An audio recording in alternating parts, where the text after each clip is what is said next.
Welcome to Ohsweken Speedway race fans as Freshstone presents Friday Night Excitement. Tonight brought to you by Elite and Hunsinger's Plumbing. My name's Greg Kellman. With me, Adam Ross, Clinton Jeffrey. He will join us down trackside a little bit later on. We've got a full card here tonight. It's Halloween in June. It's a Friday the 13th, and we've got all four divisions in action tonight. And that will be the Cool Kids Ice and Water Core Pack Merchandising Sprint Cars, the Strickland Brantford Chevrolet Crate Sprints, the Middleport Mechanical Thunderstocks, and these Insta Insulation Mini Stocks with their first of two qualifiers. And the lineup for qualifier number one looks like this on the pole. Out of Paris, the 79 is Steve Miller. To the outside from Cambridge, the 32L is Graydon Lyons. Going third from Guelph in car one is Jason Tolton. Alongside him from Waterford in the 46, it's Wade Thorne. Going fifth from Wayne Fleet, the 00 is Stephen Boverhoff. John Jansen starts sixth in the 66. Alex Riley out of St. Catharines in the 17 starts seventh. Eighth spot goes to Mason Anderson from St. Catharines in the 4A. Mike Evers will start ninth. He's from Caledonia in the 265. Jeff Elsliger from Linden in the 11J goes 10th. Dusty DeBoer in the 23. Hagersville goes 11th. 12th. Tim DeBoer from York in the 9. Joe Stevenson out of St. Catharines in the 25. And Alexander Klotz from St. George in the 26 make up the 7th row. And Krista Sewells joins us again, the 81B. She's out of Hamilton. First green flag of the night, brought to you by Asphalt Works, is out, and we are underway. Down the back straightaway, they are 4 wide, 3 wide, racing all over the racetrack here in this mini stock division. These are the Hallnor Plumbing qualifiers. Sorry, Hallnor Mechanical. And at the end of lap number one, it's Wade Thorne out in front by a nose over Graydon Lyons in that teal machine. Wade Thorne jumps out to that early lead, started in the 4th spot, and he was our Hot Laps hero, brought to you by Carmen's Group. Quickest in his group and quickest overall for the Insta Insulation Mini Stocks. A torrid battle going on from 3rd on back to about 8th position. Jansen's has it. Elsliger looking to the inside in that red and black number 11 as they close the gap on Graydon Lyons. Last week, we ended the program with this division. They ran the 42-lap Art Hill Memorial with Ken Hare picking up the win. Lots of drama in that race. And they're right back at it here with the first division tonight with Wade Thorne leading Elsliger to the outside. Now he'll grab the 2nd spot. And it's a 3-car fight going into 3rd with Graydon Lyons in the middle. DeBoer down low in that Timson-sponsored number 9 machine. He'll pick up the 3rd spot off of turn number 4. We'll see. He does keep it at the line, and we've got a battle for the lead. Elsliger looking low on Wade Thorne. The 11J draws up alongside. They'll go door to door down the back stretch into corner 3. They'll continue that way. Thorne kicks out the rear end of that car just a little bit. That gives Elsliger the advantage. He'll pull the way off of corner 4 and lead the lap. Elsliger has just been so fast the last couple of seasons in that Springers Meets number 11. Look at him pull away from Wade Thorne. DeBoer trying to close the gap, but time is running out. Watching Alex Riley there in that blue number 17 to the inside of John Jansen's. He was the big story last week, was so dominant, and then in the final couple of laps, the right rear tire broke. And he ended up a lap down and not winning the Art Hill Memorial after domination. Young Alex Klotz getting overtaken. This is his first attempt at qualifying for one of our mini stock events. Mobile 1 white flag out for the first time tonight for Jeff Elsliger. And right behind him, a good 3-car shuffle going on right now. Tim DeBoer on the inside of Wade Thorne. Alex Riley right on the back bumper of the Timson number 9. And at this point, they're only racing for the fun of it because they're all in transfer spots and they'll all line up according to the handicap. But don't tell them that. They like to battle. Taking the win is Elsliger.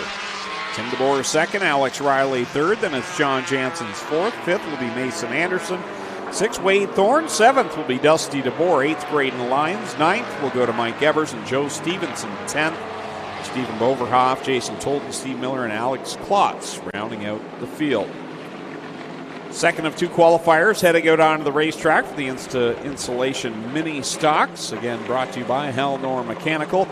And this is how they'll line up going from the pole from Stratford in the 54. It's Christopher French to the outside from Smithville in the 20J, Nathan Joyner.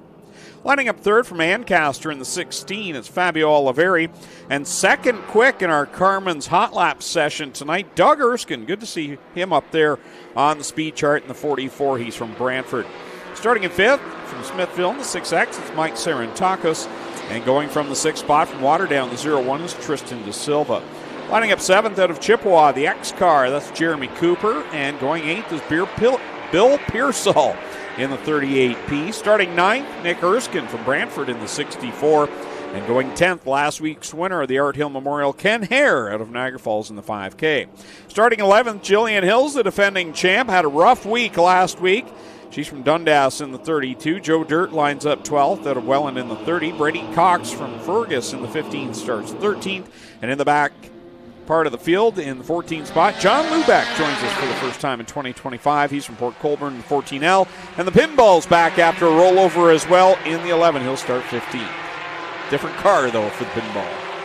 Yeah, he brought out the Mustang a little bit off the pace out there, rolling around the back. Crystal Souls back there as well, up in front. Joyner with the lead here in the opening lap, but Tristan De Silva working the high groove. Fabio Oliveri down low. Christopher French having a bit of problem through 3 and 4 there. He was kind of slipping and sliding through the middle of the racetrack. A couple of cars on either side of him, but he gained some speed there and stays there right in front of Nick Erskine and last week's winner, Ken Hare. Right behind that, we'll see Jillian Hills in the 32, who rolled the car over, and then a la Dale Earnhardt brought it back out, ran a few laps. That car looks good again. You know, when her dad, I was talking to her dad at Flamborough, Glen Hills, and he said, we've got tow hooks. They ripped the hood off. He said, most of the time I spent was spent trying to get the hood back on the car. Out in front, it's all Nathan Joyner. Then you've got Tristan De Silva. He'll work to the outside of Fabio Oliveri. And the Gibbs Action Sports 01 machine. Bill Pearsall right there behind Fabio, and Jeremy Cooper coming with him. He'll back out of it going into 3, coming to the cross flags. Pearsall trying to keep that 38 car down on the racetrack, having trouble going into the corner. It comes off the corner great. Watch him alongside Fabio Oliveri here, and you can see that car push up. Fabio Oliveri has to take a little bit of evasive action there. Ken Hare will work to his inside now, so we watch Jeremy Cooper right on the back bumper of Bill Pearsall. What a story he's been here. First time on dirt, comes out, sets the track record for the mini stocks, and here he is running his way up to the 2nd spot, which he had problems last week in the Art Hill Memorial as well. Looking for a little bit of a rebound tonight. And you can see him learn with every lap. Like he's learning how to keep the car down but not scrub off too much speed. And still trying to close in on Nathan Joyner to battle him for the lead. Couple of laps left to go. Nathan Joyner holding on to the advantage, but Bill Pearsall all over his back bumper. Joyner wiggled a little there in corner 2. Pearsall to the outside. We'll take a look into 3, and Tristan De Silva's charging hard up towards these top 2. Yeah, De Silva's been running that line right from the drop of the green flag. He was in the 2nd spot for the longest time. White flag one more time around. Pearsall right there on the back bumper, and this is where he gained ground last time. He'll get a good run off the 2nd corner. Can he make it work to the outside of 3? Joyner down low, taking the short way around. Bill Pearsall hard on the gas on the outside. It'll be a drag race to the finish. Who's going to take it? Nathan Joyner by a nose over Bill Pearsall. Jeremy Cooper, Tristan De Silva, and Nick Erskine. That'll be Tristan De Silva.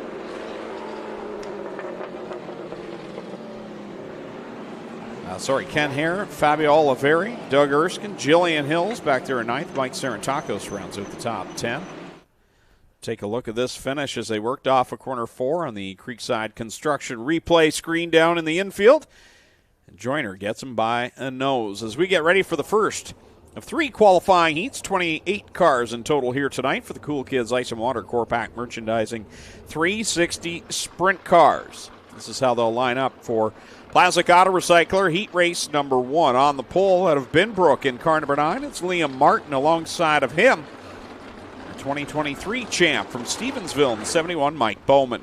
Starting in 3rd out of Interkip in the 84L, it's Mike Lichty, and going from the 4th spot from Scotland, the 47X, last week's winner, D-Dubs, Dylan Westbrook. Starting in the 5th spot out of Cheektowaga, New York, the 94, that is Todd Hoddick. Into his outside from Niagara Falls in the 70, it's Bailey Hurd. Lining up 7th out of Tonawanda, New York in the 7NY, it's Matt Farnham. And going off from the 8th spot from Beachville, car number 5, DJ Christie. Starting in the 9th position from Ohsweken, the 77E, is Ashton Van Every. And his outside, the 77T, also from Ohsweken, Tyler Powers. 10 cars, 8 laps, the distance. Classic Auto Recycler Heat Race number 1. How about Michael Lichty up there?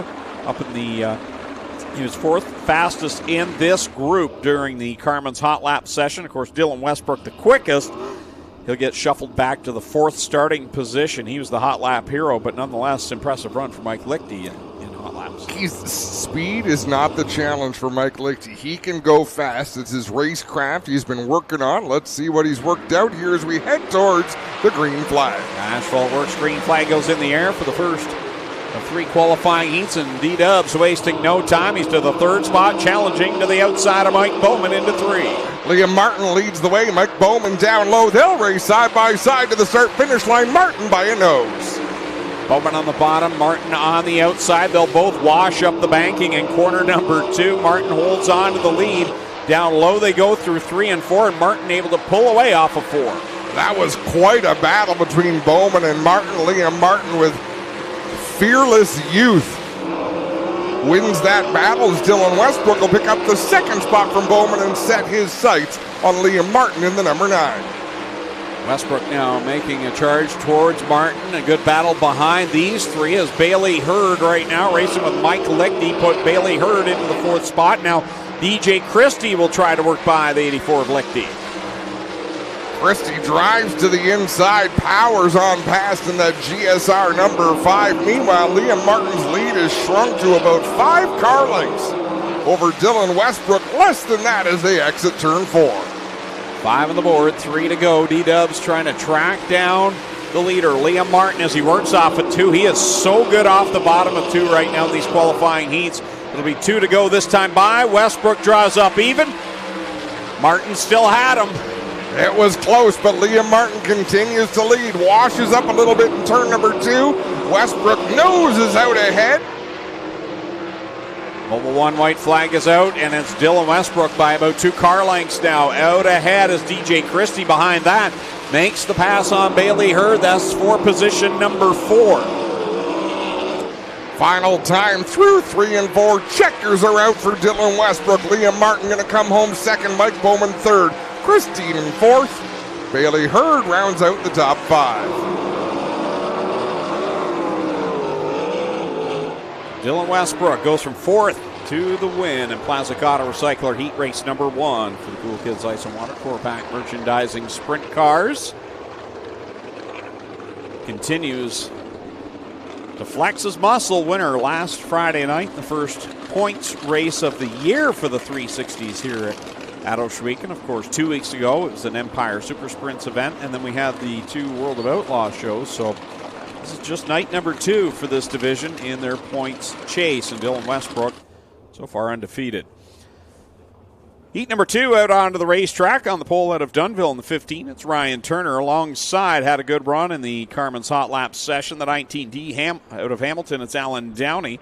Going 3rd from Beamsville, the 88H, that is Josh Hansen. Starting in the 4th position, he was the quickest in this group during hot laps. It's Tricky Nick Sheridan from Mount Bridges in the 45. Starting in the 5th position from Ohsweken, the 68, it's Aaron Turkey. And alongside him, his teammate, car owner from Ohsweken, the 0, Ohsweken Flyer, Glenn Stiers.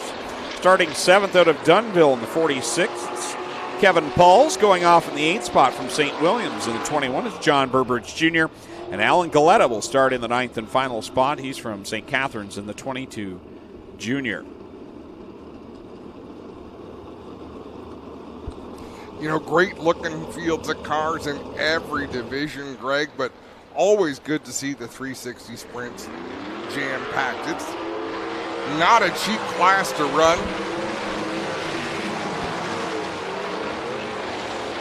And 28 strong here tonight. Great field of cars. Another qualifying heat brought to you by Plazic Auto Recyclers. Should mention Joe Plazic will join us next Friday night here in the booth. Part of the commentary. He did a fantastic job last year just listening to not just the stories, but the insight that Joe could offer, and only like he could. So we look forward to having him next Friday night as we see Kevin Pauls having problems there in the body line, number 46. He'll get a push by our Kenny U-Pull push truck.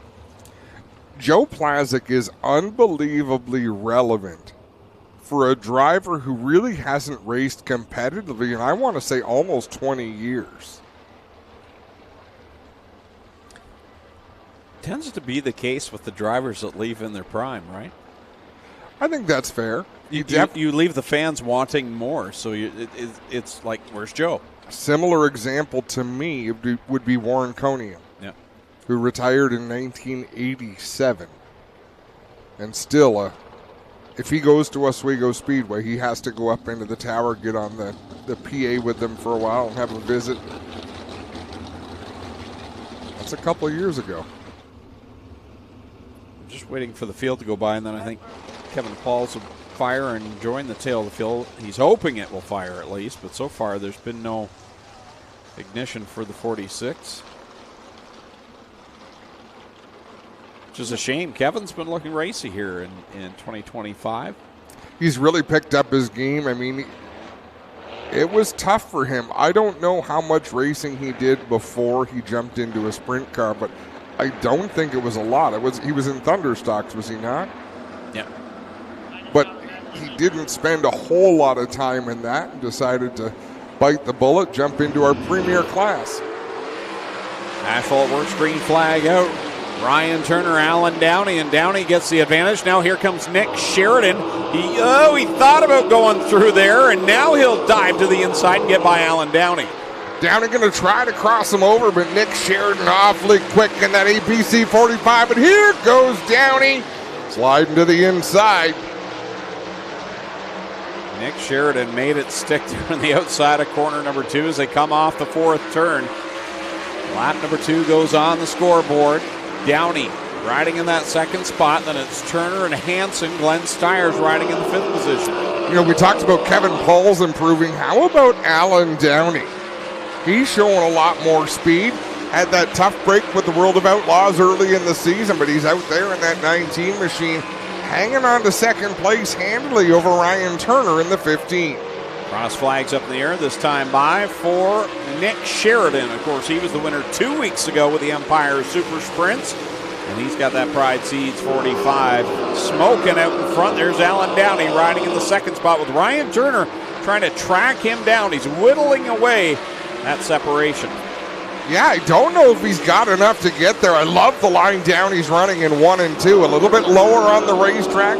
3 and 4. He's up towards the outside. Ryan Turner starting to close in.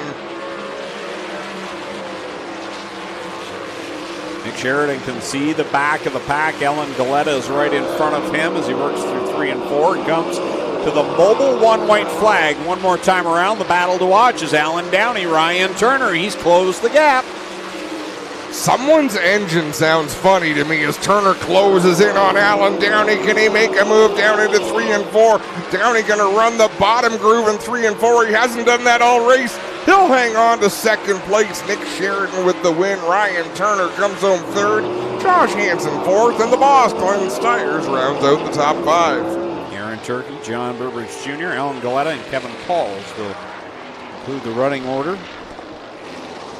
Plastic Auto Recycler heat number 2.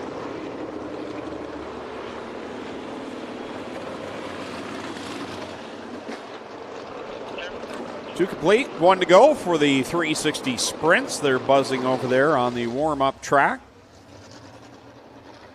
And this is how they'll line up for Plastic Auto Recycler heat race number 3 on the pole from Thamesford. Had a wild ride last week in the qualifying heats. Car number 7, that's Eric Gledhill. Going 2nd, he was on the podium a week ago from Tilsonburg, 17X, Corey Turner. Lining up 3rd from Scotland, the 87XS, it's Skylar Evans, and to his outside from Freelton, the 12DD, Darren Dryden, runner-up last Saturday night down at Buxton Speedway. Starting in the 5th position from Lewiston, New York, the 81, Derek Jonathan. 6th starting position, Grand Island, New York, the 21K of Kyle Phillips. Going 7th from Grimsby, the 90 is Travis Cunningham. Rolling off 8th from Caledonia, the 0C. That is Cole McDonald with a nice looking car this week, newly redone. And starting in the 9th and final spot from Port Lambton in the 28K, it's Tate O'Leary.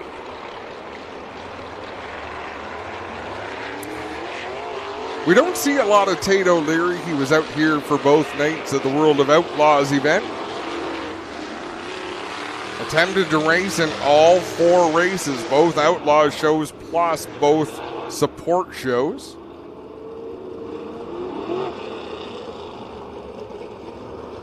He was able to qualify for the support divisions, not for the Outlaws race. But a lot of work went into that. They had to swap motors out of the modified to put it into the late model for night number 2.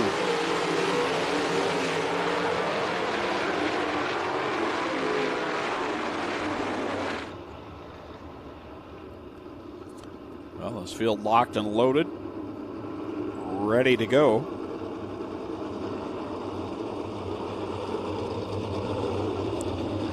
Waiting for the Asphalt Works green flag in this one. Eric Gledhill leads them to the green. Problems for Cole McDonald. He did not make the start. I was trying to go through the list and see who he had lost. Cole came out, but went straight to the pit area. So Cole McDonald not in this qualifying heat. Eric Gledhill, though, he's in it. He's leading the way on lap 1. Corey Turner trying to find a way around. He'll work the bottom through 1 and 2. Eric Gledhill with a good launch up the second turn. Corey Turner's had a good start to 2025. A quiet but good start. Ran very well with the World of Outlaws. I was impressed. I think Dylan Westbrook kind of stole the show with that third place finish that he had, but Corey was strong especially that second night. He was on the podium last week here in the first points race for this division, and here he is trying to track down Eric Gledhill in that Mobile 1 17X. Not having a whole lot of luck just yet tracking down Eric Gledhill, turning some great laps. They're already halfway through this Plaza qualifying heat. Eric Gledhill, he is a lightning fast driver. He races on the edge. He showed it last week, got a little too far over the edge and hit that turn 4 wall, but here he is dominating this third and final Classic Auto Recycler heat race number 3 with the 360s. He's already caught Tate O'Leary. Travis Cunningham just got around Derek Jonathan last time out of turn number 4 as we've got 2 laps to go. Gledhill, as you said, closing in on Tate O'Leary in that 28. He'll drive to the inside. Mobile 1 white flag coming out, as well as the blue and yellow move-over flag there for Tate O'Leary. 1 lap to go for Eric Gledhill. He has checked out on Corey Turner at D&O Towing. MJ Trucking number 7 will come to the checkered flag, and he'll win heat race number 3 over Corey Turner and Darren Dryden with Kyle Phillips grabbing the 4th spot. And it'll be Skylar Evans in 5th. 6th will go to Travis Cunningham. Derek Jonathan 7th, and Tate O'Leary 8th, with Cole McDonald not starting in that third and final qualifying heat. We'll send it down trackside. Clinton Jeffrey, the Case IH track report. Thanks, Greg. Let the cars get by, and then we'll get down and show you what we're working with. Starting tonight, we had a little bit of really wet stuff down on the bottom here. It has come in nice. It is very tacky. There is bite up through the whole track here. You're going to see it'll start to curl up a little bit as the night goes on, and it'll start to peel the track off and blow it off. But the big thing here, guys, the weather has played havoc on Zinger and the crew this week, especially today. Hot here. We all showed up in our shorts. It got really cool and very windy, so Zinger was chasing the moisture all night. He was worried about what we were going to get, but it has turned out to be a great track here tonight, guys, as we get ready to go for Halloween in June. Middleport Mechanical Thunder Stocks. It's time for the Hunsingers qualifiers. Here's how they'll line up. On the pole from Caledonia, the 88L is Logan Ferguson.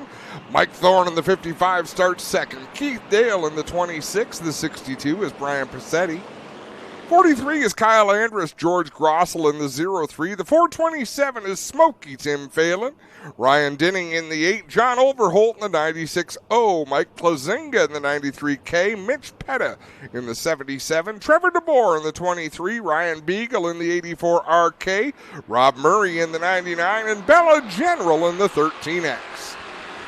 No surprise out of this group. It was Ryan Beagle. He was the Carmen's hot lap hero of the night with a 19.782 second lap in hot laps. The only guy to better him was in the second qualifier. You'll never guess who that was.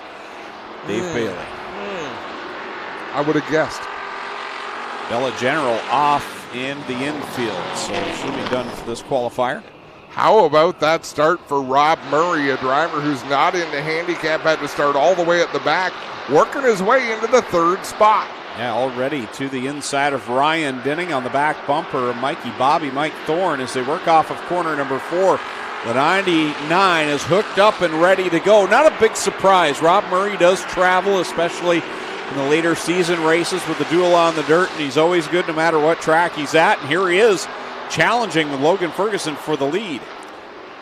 Not much of a challenge. He took it, and he's going to try to drive away. Mike Thorne following him through for that second spot in the Burger Barn Strong, number 55. Guys, just watch Murray as he's driving. He's got that classic laid-back style. He's got one arm on the roll bar at all times. He has driven with one hand for 25 years. Out in front he goes. Started in the 14th spot. Out for a Friday night cruise. Mike Thorne right behind him. Ryan Denning holds down the third spot. Now as Logan Ferguson has slipped back to fourth. And then you've got that side-by-side battle there. We see on screen Klazinga and Dale side-by-side as Logan Ferguson goes up off the track onto the flat and back down. That'll cost him about 4 positions on the racetrack. Smoky Tim Phelan living up to his nickname. He will peel off into the pits in that 427 machine. Mitch Petta able to avoid. John Overholt able to avoid him as well. Now, is there any fluid down there? Rob Murray will be the rabbit to test and see. Everyone gets through 1 and 2 pretty smooth. No hiccups down there, so looks like it was contained. As Rob Murray continues to lead, it'll be 3 laps left to go in this one. 10 laps of distance for these Middleport Mechanical Thunderstock Hunsinger qualifiers. Ryan Beagle starting to pick off a few more cars as we get into the late going. He wants to work his way into the top 5. He's right behind Trevor DeBoer in that 23 with 2 laps to go. Rob Murray, Mike Thorne, Ryan Denning, and Mike Klazinga. Klazinga right now started in the 10th spot. He's working on Ryan Denning for position number 3. And then we see Trevor DeBoer and Ryan Beagle behind that, so a little slower progression for both of them as we see the Mobile 1 white flag out. The battle on the track is for second. Rob Murray all by himself out in front, but Mike Thorne trying to hold off Mike Klazinga and Ryan Denning. Klazinga with a big run down the back straightaway. Checkers out. Rob Murray will pick up the easy win for him. And off the 4th corner, Klazinga uses the outside line to beat Mike Thorne. Ryan Denning 4th. Ryan Beagle gets back up to 5th. Trevor DeBoer 6th with Keith Dale 7th. George Grossel 8th.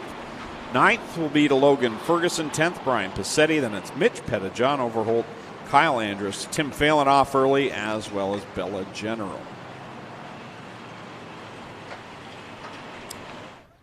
Hunsinger's qualifier number 2 for the Middleport Mechanical Thunderstocks lines up like this. On the pole from London, the 76 is Jamie Googe. Alongside him from Hamilton, the 07 is Scott McPhail.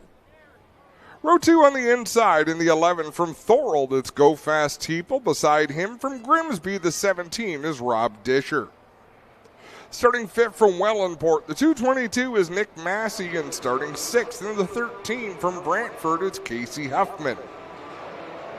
Rolling off 7th, he's from Harley in the 37, it's Rob Hoskins. Alongside him from Port Robinson, the 108 is Zach Bleach. Starting 9th from Ohsweken, the 81 is Brando Green Stiers. Starting 10th from Ohsweken, the 69G is Brian General. Starting 11th from Caister Center, the 41 is Adam Plazik. Starting 12th from Hagersville in the 49 is Brewster Baker, Dave Bailey. 13th from Ancaster, the 19 is Kyle Wirt. And rounding out the field from Ohsweken in the 21J is Braden Burney. Should mention top 10 transfer through these qualifiers. So go another lap around. They find some debris, I believe. They're chasing a report of debris, and RaceMed is picking up what... Oh, no, it's a cone. I don't have a report of that. I got a different kind of cool report, guys. I want to send a shout out to everybody at Overtime Pub in Thorold, up near Merrittville Speedway. Martin Polhill's one of the modified races up there, has a great bar and pub, and the food's amazing. They're having a watch party there tonight. They're going to start watching us weekly, guys. So if you're down in Niagara and can't make it all the way to Ohsweken, get over to Overtime Pub, grab some of their great wings, food, and awesome service there. And we want to welcome them to the show. Thanks, guys, for watching. Thanks for putting on in the bar. And welcome to everybody watching from Overtime Pub in Thorold, guys. For the WG Truck Center start and restart zone. Qualifier number 2. Go Fast Teeple taking the top spot as Jamie Gouge electing to start in the tail. Teeple on the inside. Scott McPhail up high in that 0-7. They'll race off at turn number 2. Teeple with a good run and the lead down into the third turn. McPhail running that inside line. Oh, one up high off the track, and we'll get it woed up in time. That's Brian General. He'll gather it back up and get back on track, but loses a half a lap. Yeah, tough start for Brian General. Look at that, Dave Bailey up into the top 5 already, working the high line in that 49. He was half a second faster than the field in practice earlier on. Teeple, McPhail, and then the Hornets' Nest. They're 3 wide behind this as Zach Bleach works to the inside of Nick Massey. You see Dave Bailey there side by side with Rob Disher, then Rob Hoskins, Casey Huffman, Kyle Wirt, and Adam Plazik. It's a gaggle of traffic for sure. Go Fast Teeple out in front. Dave Bailey trying to pick up that second spot. Zach Bleach has thoughts of going up the middle between Bailey and McPhail. Thinks better of it down in 3 and 4.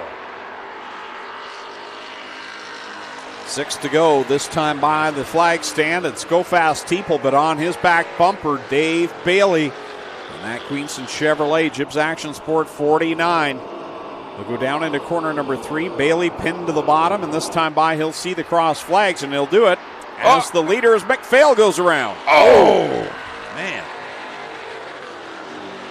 Hard into the concrete on the inside, and I think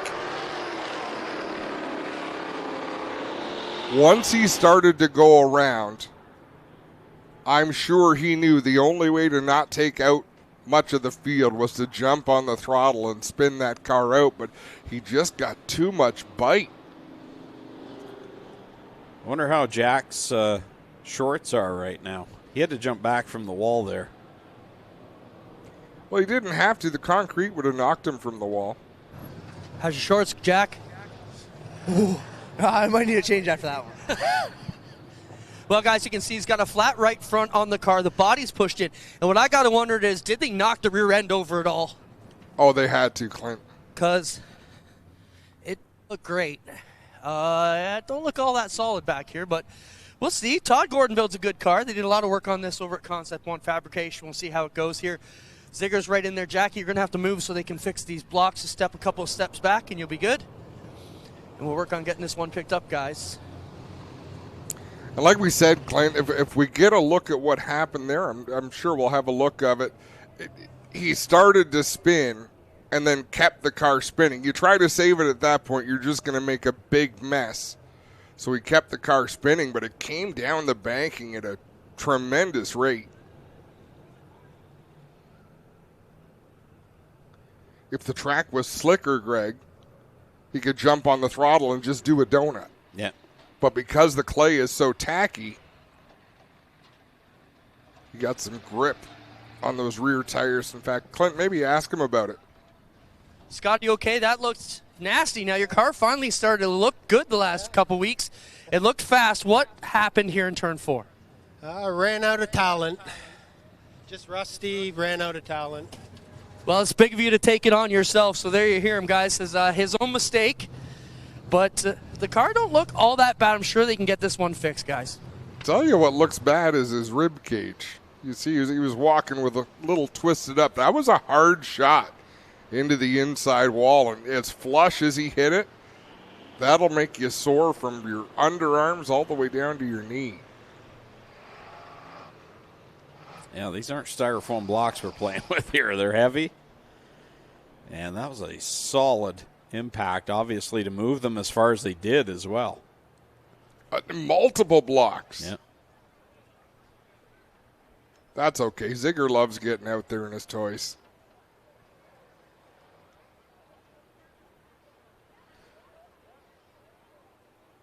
So under the Dixieland Grill caution flag, we'll have a look at the replay from the roof. Oh. Yeah, that what a shot.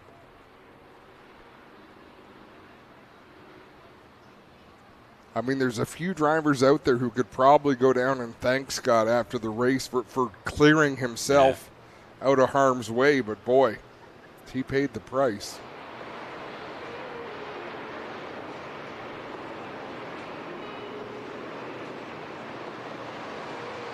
Scott will go on the hook to the pit area. We have 5 laps left to go on our second qualifier of the night. The Middleport Mechanical Thunderstock still to come. We got the Strickland Brantford Chevrolet Crate Sprint Car Division, and they have got 4 qualifying heats tonight, 32 cars in attendance. Yeah, stacked field of cars for them. And tonight, let's have a look. Yes, the rookies get to take their starting spots tonight. So Darren McLennan and Curtis Connell. And the young Baker boy, Campbell Baker. Don't have to start at the back anymore. And Darren McLennan put down a pretty good lap in hot laps. So, yeah, he was top 5. He was going to figure it out sooner or later. It wasn't going to take him too long. He's a champion. He's a racer. Watched him finish in the top 3 in the TQ midgets at Flamborough last Saturday night.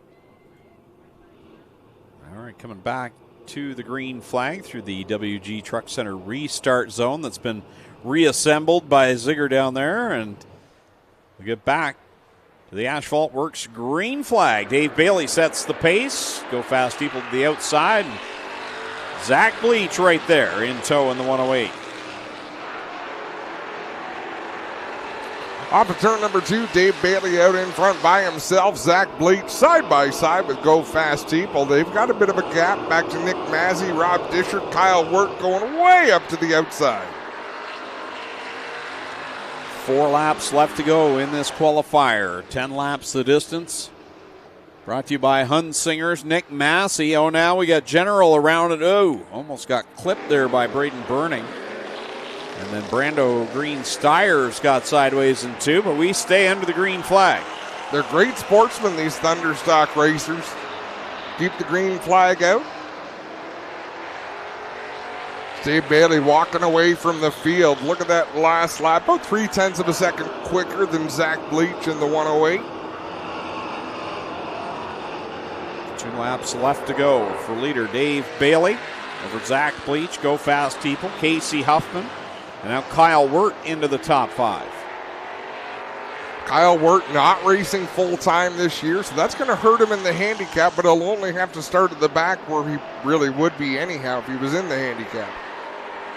Number 1 white flag out, last trip around for Dave Bailey. He was the Carmen's hot lap hero tonight, again for the Thunderstocks. No surprise there. Winner again last week.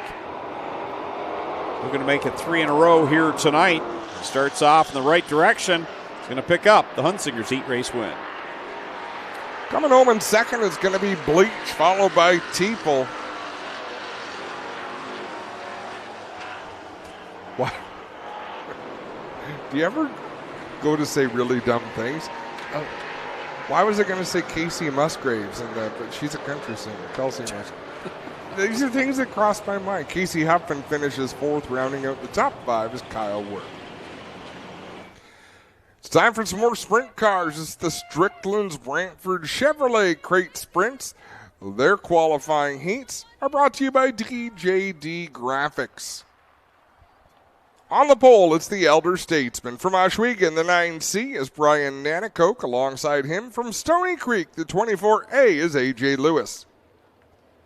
Starting third from St. Catharines, the 2S is Al Slate. Fourth from Thamesford, the 14 is Larry Gledhill.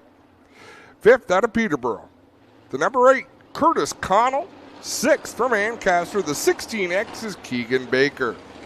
Starting seventh from Port Colborne, the 5D is Jacob Dykstra. And rounding out the field from St. Thomas, the 52 is Jesse Costa.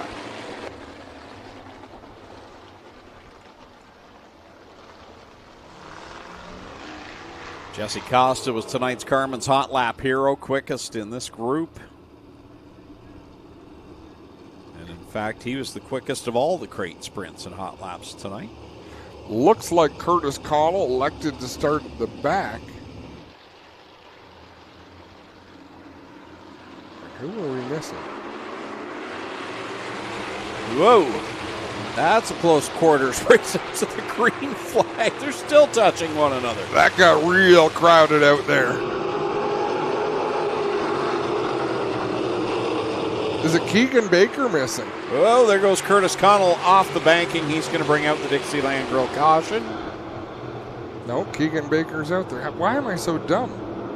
A.J. Lewis is out there. Brian Nanakoke. Al Slate's not out there. Yes, he is.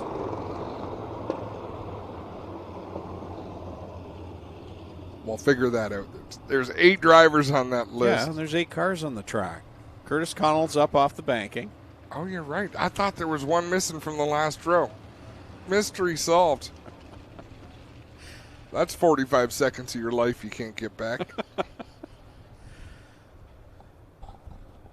Well, Curtis Connell's first kiss with the push truck in the outside wall here as a rookie. He will get shoved off here as he tries to learn the racecraft. And it is not easy, guys, as you can imagine, to jump right in here with such a talented field and a tough field at that.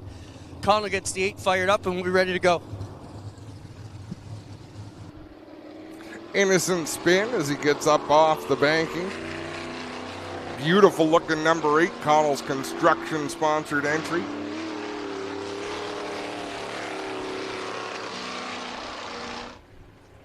So the Lockhart's choose and restart cone out on the front stretch.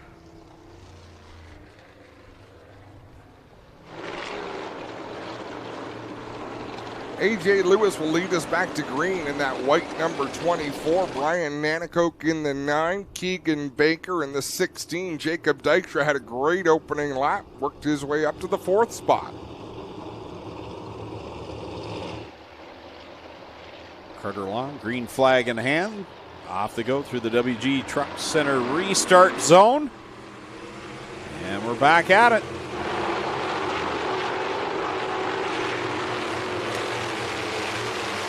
Larry Gledhill slides up the track, almost gets into Jesse Costa, does a nice job to avoid him, but out in front, A.J. Lewis leads the way, working that bottom groove. Nanakoke holding down the 2nd spot. The battle to watch is Al Slate and Jesse Costa. Slate slips by the inside of the 52. Here we're watching Brian Nanakoke and Keegan Baker. That's the fight for the 2nd position. Nanakoke doing a good job. Sort of running the middle groove around 1 and 2. Gets a little bit squirrely up at turn 2. Look at Keegan Baker close that gap. Halfway through already, A.J. Lewis leads the way at the halfway point. Nanakoke, Baker, Dykstra, and Slate, your top 5. And you've got Jesse Costa running in the 6th spot. That's the final transfer position to this point. Battle for the 2nd position. Keegan Baker takes it from Brian Nanakoke. Jacob Dykstra right behind them. Can he bring that 5D into the battle? Now he'll look to the outside, 3, Nanakoke. Trying to find a different line on Baker, and Jacob Dykstra's going to slip by Nanakoke, take the 3rd spot for the moment. And now he'll pull away from him off the 2nd corner and set his sights on the 16X. Meanwhile, the Mobile 1 white flag is out for A.J. Lewis, who's a straightaway ahead of everyone else. Keegan Baker holding down that 2nd spot, but Jacob Dykstra right behind him down through 1 and 2. Both of them running a real similar line. It's going to be A.J. Lewis who takes the win. off of corner 4. Second place will go to Keegan Baker over Jacob Dykstra. Then it's Brian Nanico, El Slate, Jesse Costa, Larry Gledhill, and Curtis Connell will complete the running order in DJD Graphics Heat Race number 1. 3 more to go, then we'll head to the B mains. Heat race number 2 is going to line up like this. On the pole from Cambridge, the 44 is Connor Ross. To his outside from Waynefleet, the 72 is Tanner Podwinski. Starting third from Baden, the 2 is Travis Hofstetter. Fourth from Beamsville, the 27 is Nico Hansen. Fifth out of Hagersville, the 11W is Jeremy May. And sixth from Rockwood, the 94 is Ryan Fraser. Seventh out of Six Nations in the 20, it's the Iceman, Johnny Miller. And rounding out the field from Ancaster, the 51 is Trevor Young.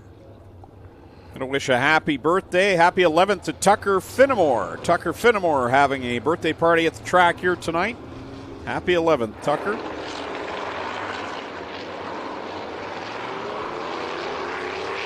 This is the way to spend your birthday. Bless you, Greg. You know, I'll tell you what, Greg, we talk about the crowd all the time. This is actually filled in nicely, as chilly as it is. The pits are jammed, as they are most weeks. But we're so glad you joined us on the front straightaway for Halloween in June. Many of you showing up in costume. We appreciate your Halloween spirit. 8 cars, 8 laps, top 6 to the A main.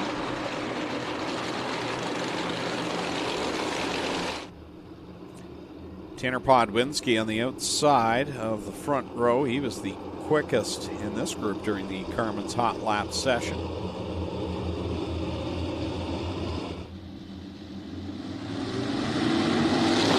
And we come to the Asphalt Works green flag. Connor Ross will lead them down into corner number 1 with Podwinski in tow. He and Hofstetter will shoot to the bottom and grab spots 1 and 2. Ross got a little bit loose there in turns 1 and 2. That cost him some spots. We got some off the track. Trevor Young doing a nice job of saving that 51 machine. Out in front, it's Tanner Podwinski over Travis Hofstetter and Ryan Fraser. You've got Ross and Johnny Miller going wheel to wheel. That's the battle for the 4th position. The Iceman on the inside pulls it off of corner number 4, and he'll take the 4th spot at the line. Podwinski out in front, but Hofstetter trying to close that gap in the gray number 2. He's about 6 car lengths off the back bumper of the 72. 3 on the board, 5 to go in the second of 4 qualifying heats for the Crate Sprints, brought to you by DJD Graphics. It's all Tanner Podwinski over Travis Hofstetter, Ryan Fraser, Johnny Miller, Connor Ross. And you've got that 11 machine right now of Jeremy May holding down the final transfer spot. Jeremy May running awfully close to that inside wall in 3 and 4. And look at how the track is slicked off. You're starting to see a lot of dust come off the top of the track. A lot of the moisture is gone out of this clay that was there earlier in the night. It's all Tanner Podwinski as he set sail down the back stretch and into 3 and 4. This time only 2 laps left to go. The driver of Waynefleet, Ontario. Travis Hofstetter trying to hold on to the second spot over Ryan Fraser and Johnny Miller. Miller started deep in this field in the 20 machine. He's having a great run in this qualifying heat. The white flag is out. Side by side, Hofstetter and Fraser as they go down into corner number 1. Fraser running that inside line. Hofstetter skates up the track a little in 2. Fraser will take a shot at it in 3. Final time of a turn number 4. Tanner Podwinski going to take the win. Who's going to take second? It's Ryan Fraser.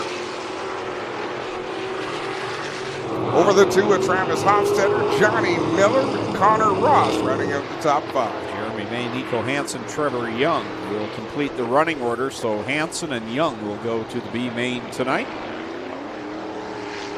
2 down, 2 to go, and that will conclude our qualifying heats after these 2 brought to you by DJD Graphics. All 4 divisions with B mains tonight.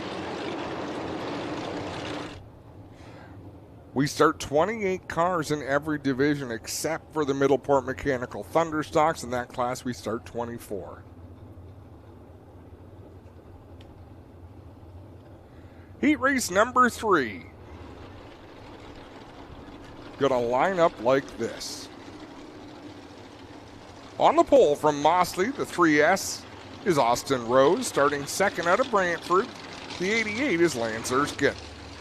Third from Jerseyville, the 53 is Logan Schwedick. Fourth from Hamilton, the 78 is Darren McLennan. Fifth from Kitchener, the 50 LS is Adrian Staley. Sixth out of Rockwood, the 74 is Rob Neely. Seventh from Hagersville, the 24K is Kiana Teal. And eighth from Waynefleet, the 85C is Cam McKinnon.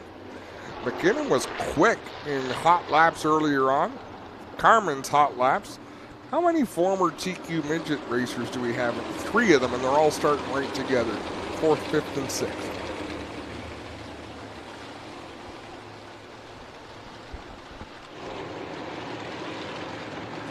Austin Rose returning this year. Nathan Ackland Racing, Rose Racing Stables. Lance Erskine in that 88, of course, had a feature win a year ago. Austin Rose, a win 2 years ago. So experience at the front and what it takes to win a feature here in this division as they come through the WG Truck Center start zone. We're on it. Lance Erskine with a good start from the outside. Austin Rose fighting back on the inside. He'll take the lead down the back straightaway. Erskine looking to the inside of Austin Rose. Rose drifts it out to the wall. He'll lead the lap. Erskine's right there on the left rear. Oh, little bobble into one. Rose skates up the track. He had to lift a little bit in turn number 2 to avoid hitting the outside wall. That allowed Lance Erskine the momentum he needed to drive to the inside of the number 3. Lance Erskine takes the lead. Rose back to the bottom. Erskine on the outside now. They swap lanes. And Rose is going to pull ahead going through 3 and 4. Erskine's got it wound up on the outside. Rose will lead the lap. What a great battle in this great sprint qualifier. Lance Erskine not giving up, riding the high side in 1 and 2. They've got nearly half a straightaway over Logan Schwedick and Rob Neely. Darren McLennan hanging on to that 5th spot. Off of 4. Whoa, that closed up quick for Lance Erskine, but he keeps the foot in it. Great battle between these two. Austin Rose in the 3S. Lance Erskine in the 88. They'll come off of corner number 4, and this time by it'll be 3 to go. Rose out in front by 4 car lengths over Lance Erskine in the 88. Got one way up the track. That's Adrian Staley in the 50. Did a good job to keep that off the 4th turn wall. Lead change once again. Lance Erskine out in front with 2 laps left to go as he gets by Austin Rose. While we were watching, Adrian Staley missed the turn 4 wall. Logan Schwedick, who had problems in hot laps, in fact, never took any laps, running in the 3rd spot, so they figured out what was wrong there with that Delta Bingo, number 53. Final time down the back straightaway. Lance Erskine has opened some gap. Logan Schwedick battling with Rob Neely for that 3rd spot. There's a handful there a little bit for Lance Erskine. He'll take the win over Austin Rose, and at the line, Rob Neely will get by Logan Schwedick. Darren McLennan 5th, and it's Cam McKinnon 6th. 7th is Kiana Teal, and 8th will go to Adrian Staley. Teal and Staley will head to the B main. Great racing so far in the Strickland's Brantford Chevrolet Crate Sprints. And these DJD Graphics heat races. Let's have a look at a replay here of the pass for the lead that Greg and I fell asleep for. Yeah, Austin Rose got a little bit sideways. Lance Erskine hammer down. Johnny on the spot takes that position.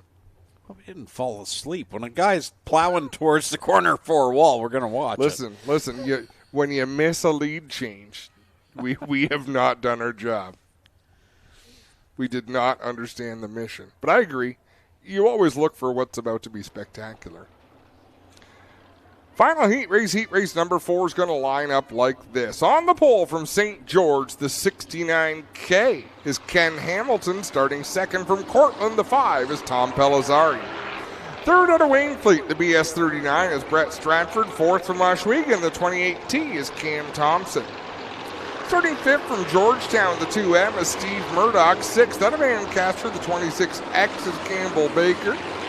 Starting seventh from Dorchester, Holly Porter is in the number 1. And rounding out the field from Thamesford, the 45 is Curtis Gartley. Final qualifying heat race of the night. Carter Long waves the white flag, says next time we will set you loose.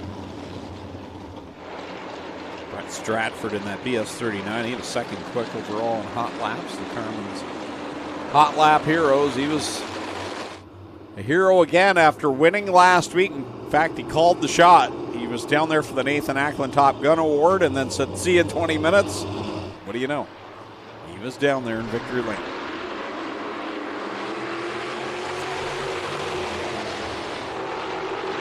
Oh boy, that got... Pellizzari had the advantage down into turn 1, then Ken Hamilton drove it deep into the corner and took over, but Brett Stratford with the better line takes over the lead. He'll lead lap number 1. Steve Murdoch in that 2M's got it wound up on the outside, looking for racing room around Ken Hamilton. He and Cam Thompson will split the 69K and take over the second and third spots. Quite a bold move by Steve Murdoch and Cam Thompson as Ken Hamilton battles some handling in that 69K, goes up off the banking, comes back down right in front of Pellizzari, Curtis Gartley, and Campbell Baker. Corner 4 goes Brett Stratford. He's your leader with 5 laps left to go. Murdoch in second. Then it's Thompson, Porter, Hamilton, and Gartley. And right now, the battle is for that 6th spot. See who will transfer into tonight's A main. You've got 2 cars on the outside looking in. And it's Tom Pellizzari and Campbell Baker. Curtis Gartley picked up some insurance there getting around Ken Hamilton as Campbell Baker goes around in that 26. But I think Tom Pellizzari learned something watching Curtis Gartley make that pass. Because Pellizzari turned a really good corner in 1 and 2 there. Campbell Baker with an innocent spin up in the second turn. Under the Dixieland drill caution flag. 4 on the board, 4 to go. Here in our final qualifying heat race of the night. We'll have a look at the replay there. Baker just gets a little hot into the corner. Slides it up the banking.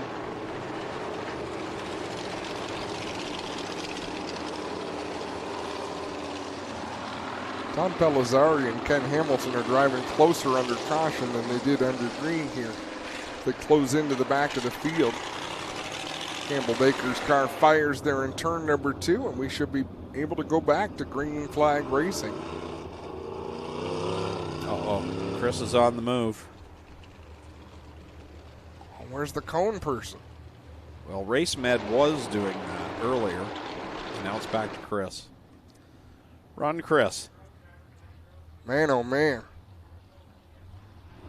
Chris can't be running around like that. Better him than us. Oh, big time. That wasn't even in the conversation.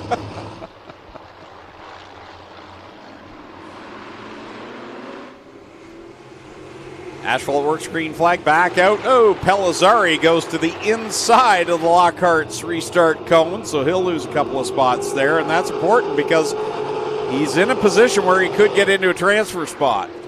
Right, but unless he picks up a couple of spots here, it's not going to be good enough for Pellizzari as he runs in that 6th spot.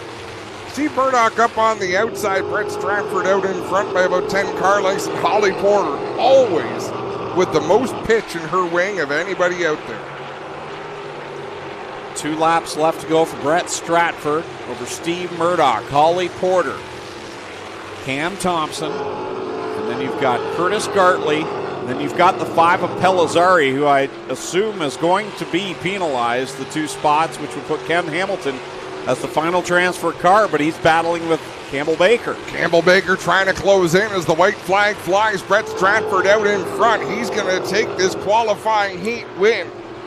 Steve Murdoch comes home second. Campbell Baker just slid up the track a little bit. Holly Porter third. Cam Thompson, Curtis Gartley, Tom Pellizzari with that sixth spot, followed by Ken Hamilton and Campbell Baker. So we'll have to confirm whether or not he was given the penalty there, but I would assume it's, you go below the cone, that's usually 2 spots. Brett Stratford picks up another checkered flag, and that concludes DJD Graphics Heat Race number 4, and that wraps up qualifying heats tonight. So we get ready for B main racing action. Up first will be the Insta Installation Mini Stocks with their B feature. 6 laps will be the distance here tonight. And before you give the starting lineup, there's some conversation in the chat, and I saw it last week as well. Does anyone know why he, being Brett Stratford, can't get a sponsor? And I think you would find the answer is he doesn't want one. When you have sponsors, you have to represent them a certain way, and Brett Stratford is who he is. And I think he's happy paying the bills and having that car completely blank and doing his own thing. B main lineup for the Insta Installation Mini Stocks on the pole from St. Catharines to 25. Joe Stevenson starting in the second spot out of Stratford, the 54. That's Christopher French. Lining up third from Guelph in car 1, Jason Tolton. Going fourth out of Port Colborne in the 14L, John Lubeck. In the 5th spot from Paris, the 79 is Steve Miller. 6th starting position from Welland, the 30 is Joe Dirt. Rolling off 7th out of St. George, the 26 is Alex Klotz. Going 8th is Brady Cox from Ferguson, the 15. Then Crystal Souls and Mike Giberson make up the back row. In this B main, top 8 to transfer. Christopher French leads the way over Jason Tolton, John Lubeck. Riding in that 3rd spot, Joe Stevenson shuffled back to the 4th position now as they complete lap number 1. And Giberson goes around. Yeah. I believe that may put us under the Dixieland Grill caution flag as, he's got a left front down on the 11. There we see it there. So the caution flag comes out with 1 lap on the board for this B main.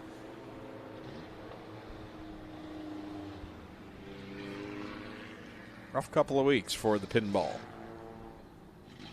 Oh, there's the problem. Oh. The wheels are turning, but the rear end's caught up on the blocks there. They're almost touching the ground.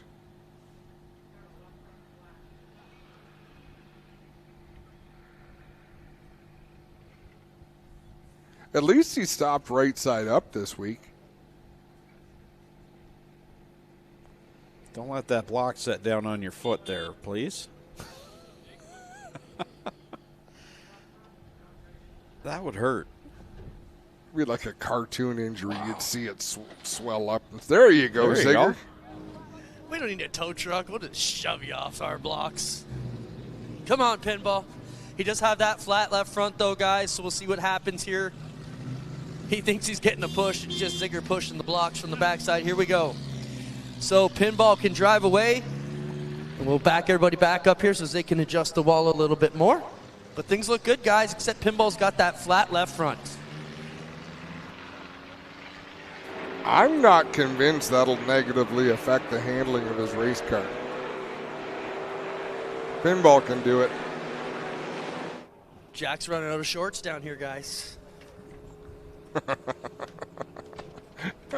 I spent all last week at Flamborough telling him to stand behind the wall. Well, not that close to the wall.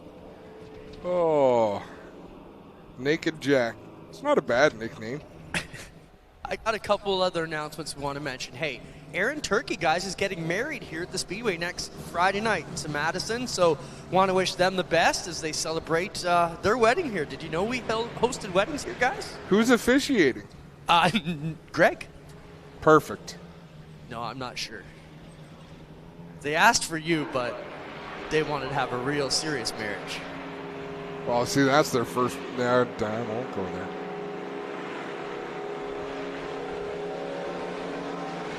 Marriage is sacred, Greg. I'm just going to file divorce papers with you. Good luck. Take half of everything.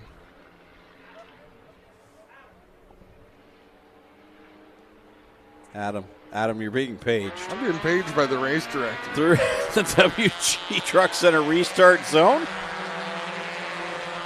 5 laps left to go in this one. Top 8 will transfer. And right now, 9 cars left on track. So Crystal Souls right now would be the last car on track and outside of a transfer position. Christopher French drawing up on the back bumper of Jason Tolton in that number 1 machine. Jason leading the way. French in the 2nd spot. Now Lubeck works to the 3rd position by Brady Cox, who slides back to position number 4 in that 15. Given the cross flags here in the B main. Last chance to get in to the show. So for the top 8 right now, they just need to hold where they are, and they're good. But they don't know how it looks behind them, so they just have to keep pushing on. The closer you get to the front, the safer you'll be. And John Lubeck trying to use that philosophy. He's using that outside line to keep it wound up and try and track down the top 2. Amazing how much this track has changed since the mini stocks ran their qualifying heats. It's a lot wider. Lubeck looking good out there in that 14 machine, running in the 3rd spot. This has been you know what I'm glad to see also? The 26 of Alexander Klotz out there battling with Steve Miller. I mean, that's what you've got to do. Get out there and run side by side. Figure out what your car will do. Learn car control. That's a beautiful looking mini stock. Yeah, it is. First chance to see it here tonight. As we get ready for the checkered flag off of corner number 4, Jason Tolton's going to pass Crystal Souls, put her a lap down. Christopher French 2nd. The battle for 3rd is going to be Brady Cox over John Lubeck. And it's Joe Stevenson, Alexander Klotz, Steve Miller, Joe Dirt. So Crystal Souls and Mike Giberson done for the evening. And that will bring us to our 2nd B main of the night. It's for the Cool Kids Ice and Water Core Pack Merchandising Sprint Cars. Top 6 will transfer. 10 cars will make the call. 12 laps the distance in this B main. On the pole for this one, from Ohsweken, 77T, Tyler Powlis. To his outside, from St. Williams, the 21, John Burbridge Jr. Lining up a 3rd out of Lewiston, New York, the 81, Derek Jonathan. And going from the 4th spot from Interkip, the 84L, is Mike Lichty. Lining up 5th from St. Catharines, the 22 Junior, it's Alan Galetta. And going 6th from Port Lambton, the 28K, Tate O'Leary. 7th starting position from Ohsweken, the 77E, is Ashton Van Every. And going 8th from Dunnville, the 46, Kevin Pauls. 9th starting position from Caledonia, the 0C, is Cole McDonald. And going 10th from Cheektowaga, New York, the 94 is Todd Hodde. 10 cars scheduled to make the call, with 6 qualifying, 4 going home. We'll see if Cole McDonald is able to get the car fired. He came out for his qualifying heat but did not turn any laps. There we see him there. Car's under power. Oh, no, it's not. And there goes Cole again. So continued problems for the 0C of Cole McDonald. Beautiful looking race car. It is so.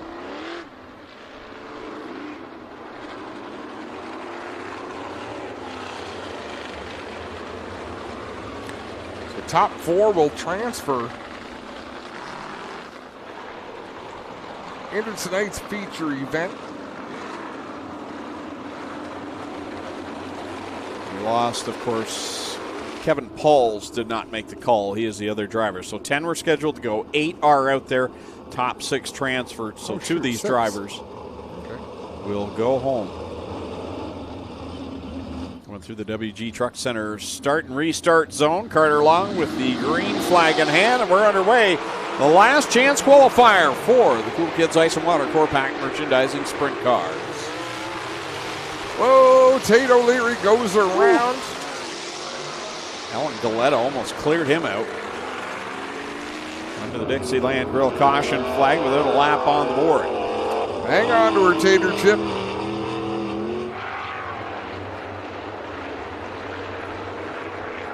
2 B mains to go, and I believe on the schedule is an intermission after this one, but I do see the Thunderstocks lined up. So watch this replay, and watch Alan Galetta. Wow. Not a lot of room there to get around, but he managed. We're ready to go back to green. WG Construction restart zone. Asphalt works, green flag back in the air.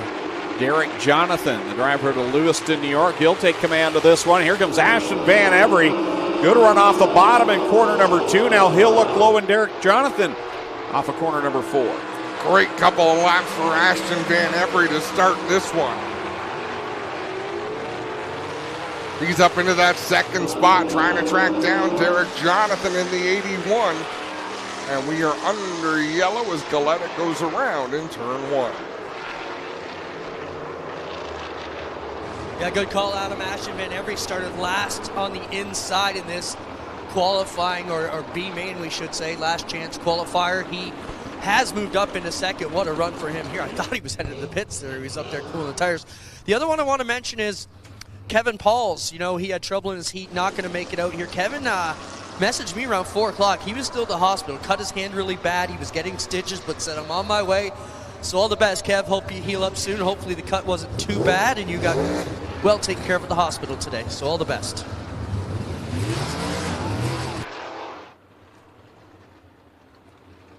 Have a look at this replay. You can just see Galetta getting a little bit hot into the corner. Back end starts to come around on the car. He wasn't able to save it. Kenny Upol push trucks will get him back under power.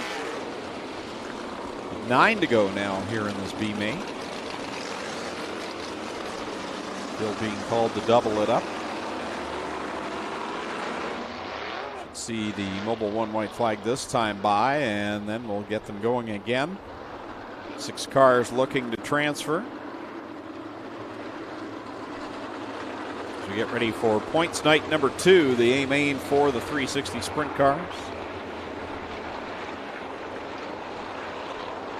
And we've had some great action this season so far. It was so cool to open the year right after opening night with a couple of World of Outlaws nights.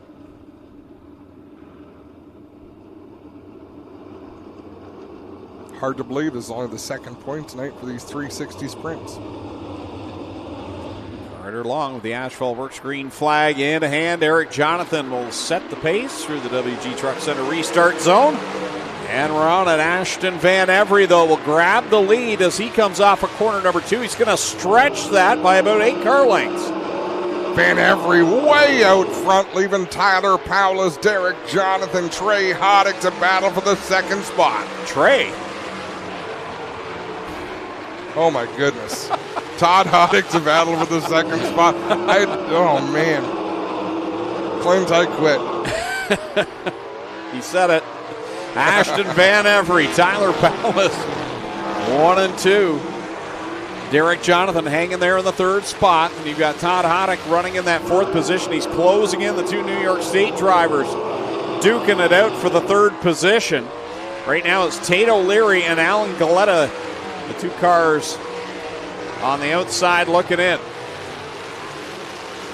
Ashton Van Every launched out in front and opened up a pretty good lead. He still has a bit of a lead, but Tyler Powles closing that gap in the 77. We'll have a look at the lap times. Powles about a 1/10 of a second quicker that time round.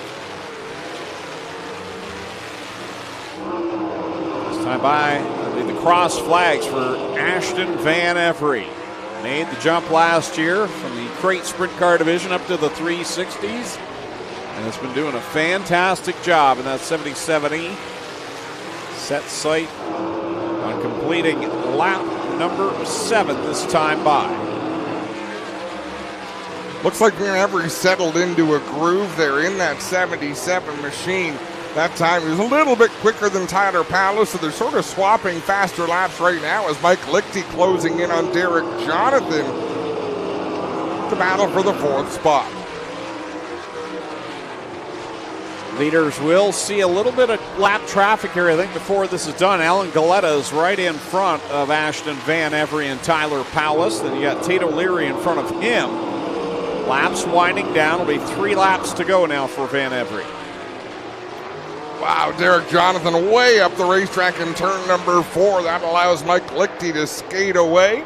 John Burbridge to close in that 21 as Ashton Van Every working through some slower traffic. Whew. Ashton Van Every got pretty close to Alan Galetta there at the start-finish line. With 2 laps left to go, he'll blow by him, and now this time by we'll see the Mobil 1 white flag. Final time around here in the last chance qualifier. Oh! Tyler Powlis and Galetta get into it in the same fashion that Ashton Van Every and Galetta almost got into it. That could have been a whole lot worse.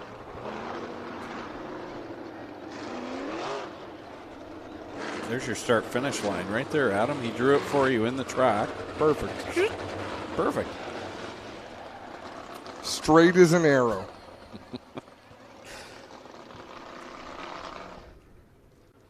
Oh, this will be a good shot. Yeah. There goes the steering. Show that to us one more time. Take a look at the Creekside Construction video board. Yeeks. Show it at real speed if you don't. Like, the speed there is so incredibly fast. They're down in the truck cursing my name right now. Which they do anyhow. Here we go. Yeah, it's just, we've seen some violent accidents start that way at a turn number 4.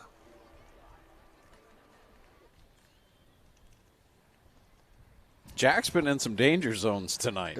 Jack needs to wear a helmet. His dad's going to wear boxing gloves soon if you don't start listening. All right.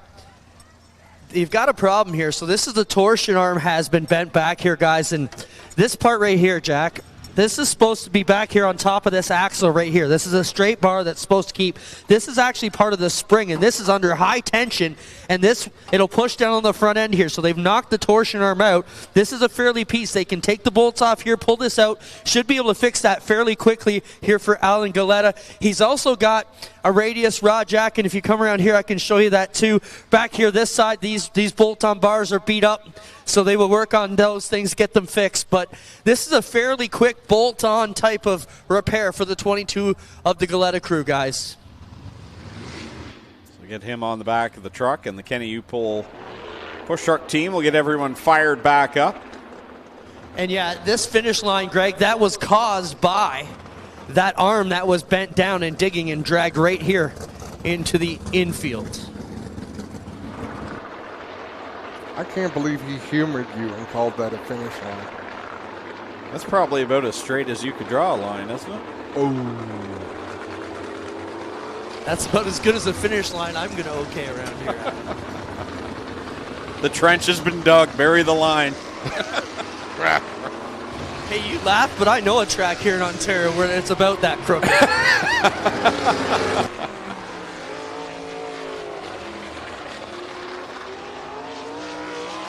Shall we go down the list, Adam? No. I told my buddies, if you're on the outside, you got at least a 3-foot gap advantage. So stick it right in the moat. Well, that just gave it away. I'm not going to tell you what track it is, but unless Brighton has a start-finish line on the back stretch. Right?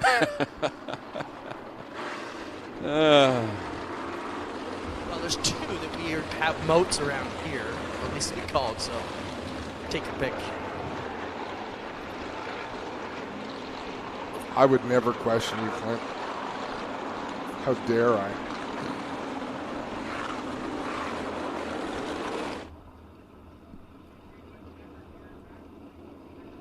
Green-white checkered finish coming up here for this B main. And the Cool Kids Ice and Water Corpac Merchandising 360 Sprints.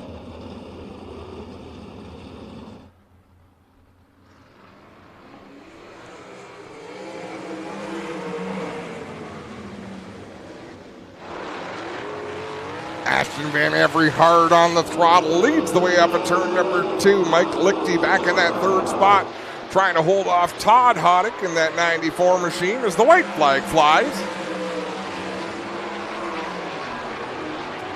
Van Every off at turn number 2 for the final time. Hoddick trying to close in on Tyler Paulus in the 77, but here's how they're gonna finish. Ashton Van Every takes the win over Paulus, Hoddick, Lichty, Burbridge, Jonathan, and then it's Tate O'Leary rounding out the field.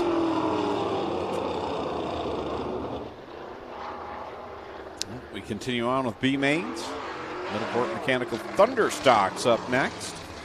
Here's how they're scheduled to line up. On the pole from Wayne Fleet, the 77 is Mitch Petta.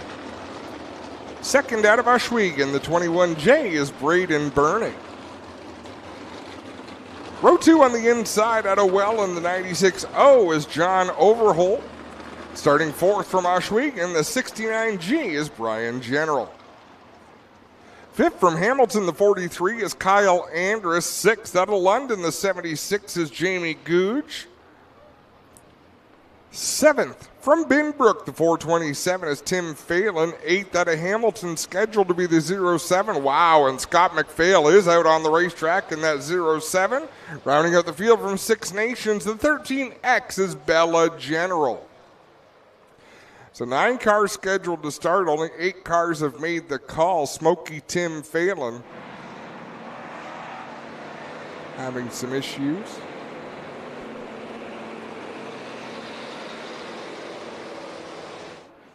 We're going to go green this time out of turn number 4.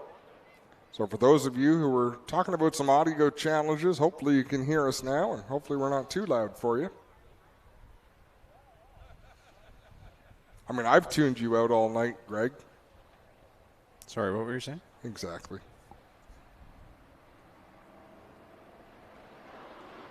Asphalt Works green flag is in the air.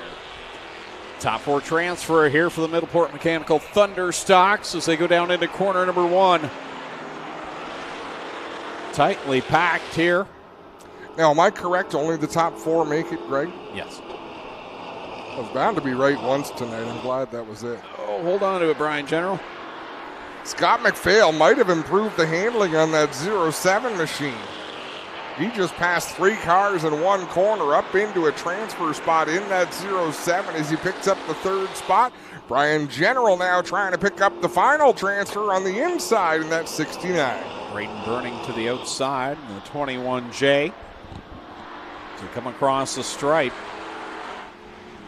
General holds down that final position in that 69G machine.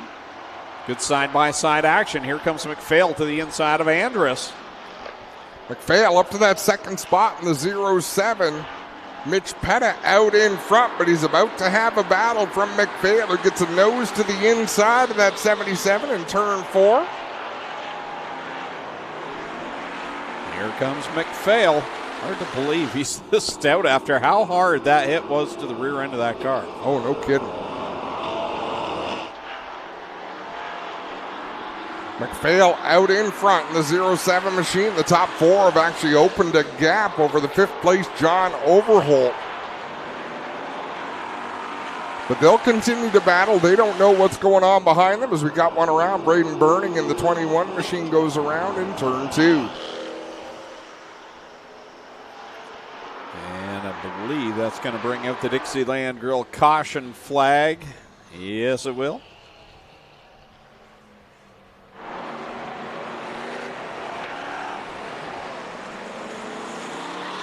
Everybody gets the memo. The yellow flag is out.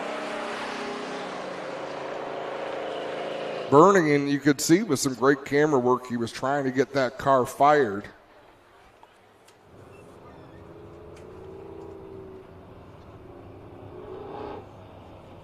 So he finally got it running. He'll join the back of the field.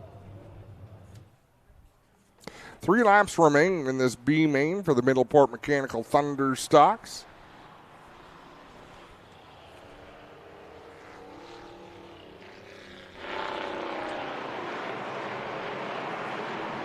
We'll get ready for a WG Truck Center restart in turn number 4. Top 4 make it into the feature event. The rest are done for the night. Scott McPhail will bring us back to the Asphalt Works green flag. They're back on it. Petto holding down the second spot. Brian General has had his issues here tonight, but looking strong here in the B main. Kyle Andrus just made a beautiful move to the inside of General and Petto. They're 3 wide, making a little bit of contact down the backstretch. Wow. Good job by Mitch Petto to hold on to that race car. Brian General as well, getting all sorts of loose in turn number 4. John Overholt sees opportunity knocking with laps winding down here. Remember, you got to finish in the top 4 to make it to the feature. If you're Mitch Petto, you're hoping that left rear tire holds up. There's some good contact there on that tire. Mobile 1 white flag out for Scott McPhail. All the action's behind him. It's side by side for second. General's there. Overholt's still in it as he's trying to track down one of these cars and get into the A main. John Overholt has to wonder what he needs to do. 2 of the cars in front of them have been dead sideways. But final time off of turn number 4, the top 4 going to get there. It'll be Scott McPhail, Kyle Andrus, Mitch Petto, and Brian General making it into tonight's feature event. John Overholt, Bella General, Braden Burning, and Jamie Googe are done for the evening. I'd say that was an entertaining B main. And that was our second to last one of the night. We'll send it down trackside to Clinton Jeffrey with the Case IH track report. Well, guys, it is getting very tight down here. The track is coming along nicely. It is Halloween in June, if you hadn't known. And we got all kinds of stuff going on here. It is starting to get black here. It's a little bit cooked here. We need a little bit boiled water up here, but we're all right, guys. We're ready to go. I'm a little worried your wiener is kind of flapping in the wind there. I was worried. It's cold out here, you know.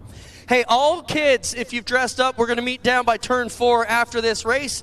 We're going to do our quick parade and give away some prizes to the best contest here tonight, guys. We're going to stay here at the track, and I see a theme. Do you see a theme, Greg, the last couple of seasons? No. Go ahead. Okay. Tell me what you're seeing. Listen, we went from a banana to a hot dog. Is this like an ink blot thing that you're seeing? It's an elephant. It really. It's a taco. Okay, so we've got a banana. Wow. Nice. It's not quite a helmet, but it'll do. Here's how the lineup for the Great Sprint Car B feature event.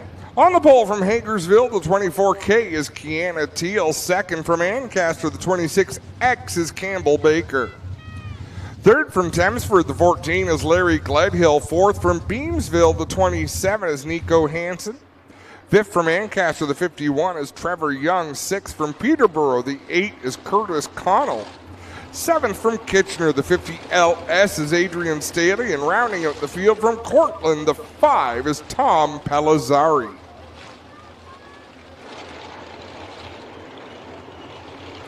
I think he should be the CN Tower next year.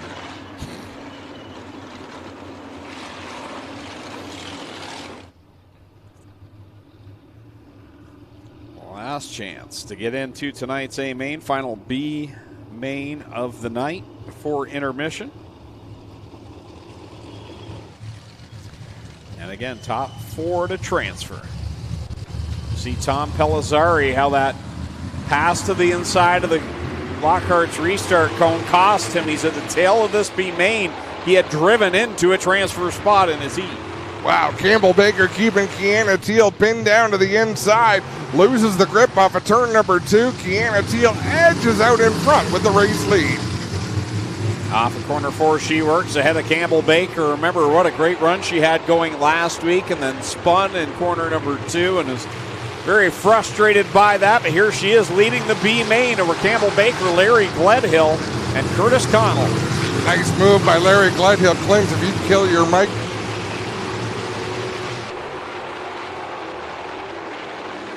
Gledhill looks to the outside of Kiana Teal. Down the back stretch they go. Baker riding in the third spot. It's a hornet's nest for the final transfer spot. Nico Hansen's on the inside. Adrian Staley's there. Trevor Young's within striking distance, and I wouldn't count out Tom Pellizzari yet. I wouldn't either, as Larry Gledhill works to the outside of Kiana Teal. Teal taking the short distance around. There's a little bit of bite down there.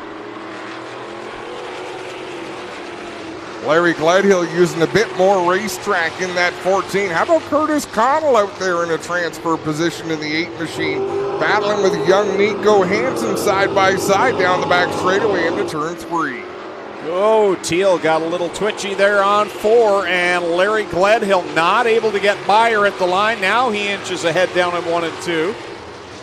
So it's Gledhill, Teal, Hansen, and Connell right now your top 4 the transfer spots. Campbell Baker right there battling with Connell as we reach the halfway point of this one. 6 laps down, 6 laps to go.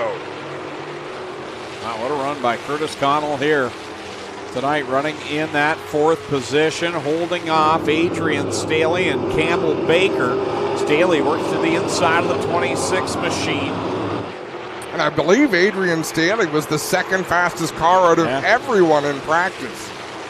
Here he is to the inside of Curtis Connell. A lot more laps in these cars for Staley than there is for Connell as they go wheel to wheel into corner number 3. It's going to be 4 to go this time by. Curtis Connell drove it deep into turn number 3. Couldn't quite hang on to it as he kicks it loose. Larry Gledhill has opened an advantage over Kiana Teal. Nico Hansen in 3rd with Adrian Staley closing in. It is not over yet. There's still 3 laps to go, so Nico Hansen has to stay up on the wheel in that 27. It's all Larry Gledhill right now in that Oakwood Transport. MJ Towing, number 14. Curtis Connell goes around in turn number 2. Put us under the Dixieland Grill caution flag. With 3 laps left to go here in the B main. Man, he turned some great laps there. If he's not able to drive into a transfer spot, not all is lost. That was impressive by Curtis Connell to be up there in a spot competing for it. We'll watch the replay here on the Creekside Construction big screen. Woo. Good job by Campbell Baker to go to the outside and get around that without making any contact.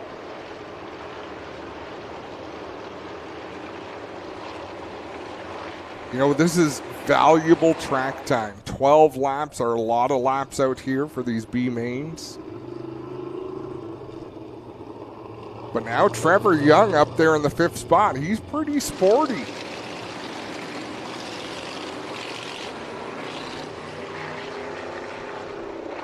Lines up right behind Adrian Staley as the Lockhart's restart cone comes out on the front stretch, and there's the replay again. And you could see, if you want to show that again, you'll see he got tight going into the corner. You could see the wheels sort of turn to the left a little bit, and it snapped around on him a little too quickly. He couldn't quite save it. Back to the green flag next time around. Adrian Staley.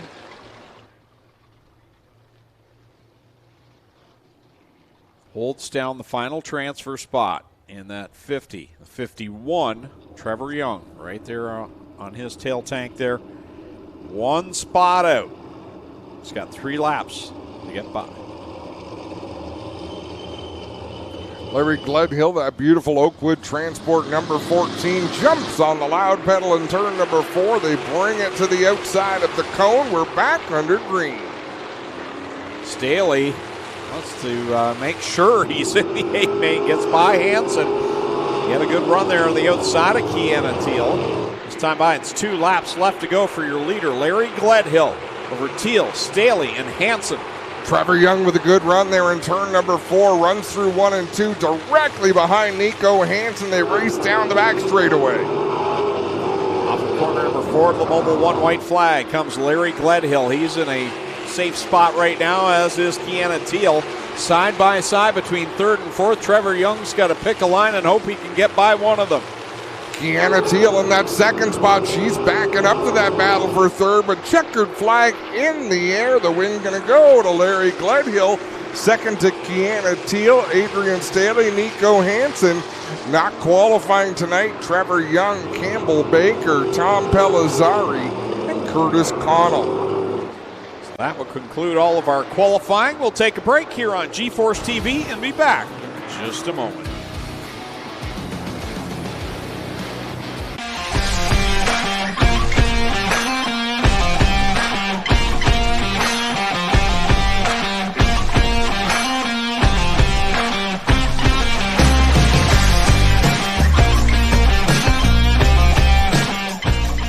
Looking for a new race or cargo trailer? Welcome to Kemp Motorsports. Kemp Motorsports specializes in top quality race and cargo trailers from United, Wells Cargo, and Hallmark.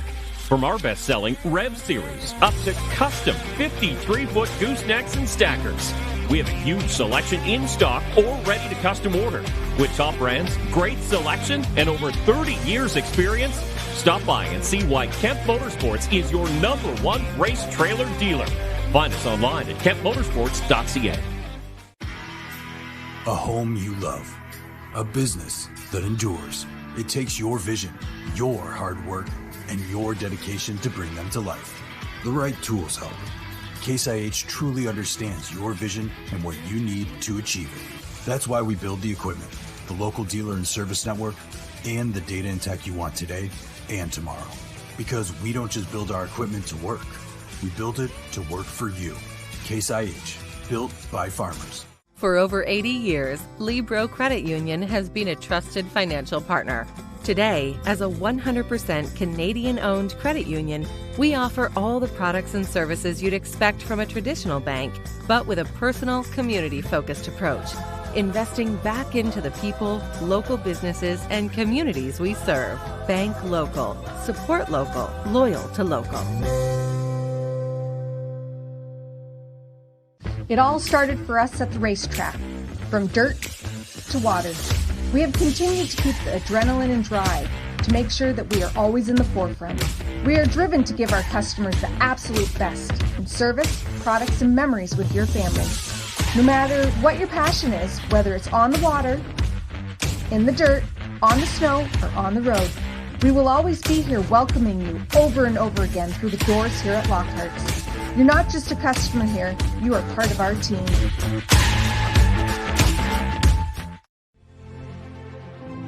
Farmall. 100 years of can-do. 100 years of milestones. 100 years of family. Generation after generation, its legacy lives on. The one for all since 1923.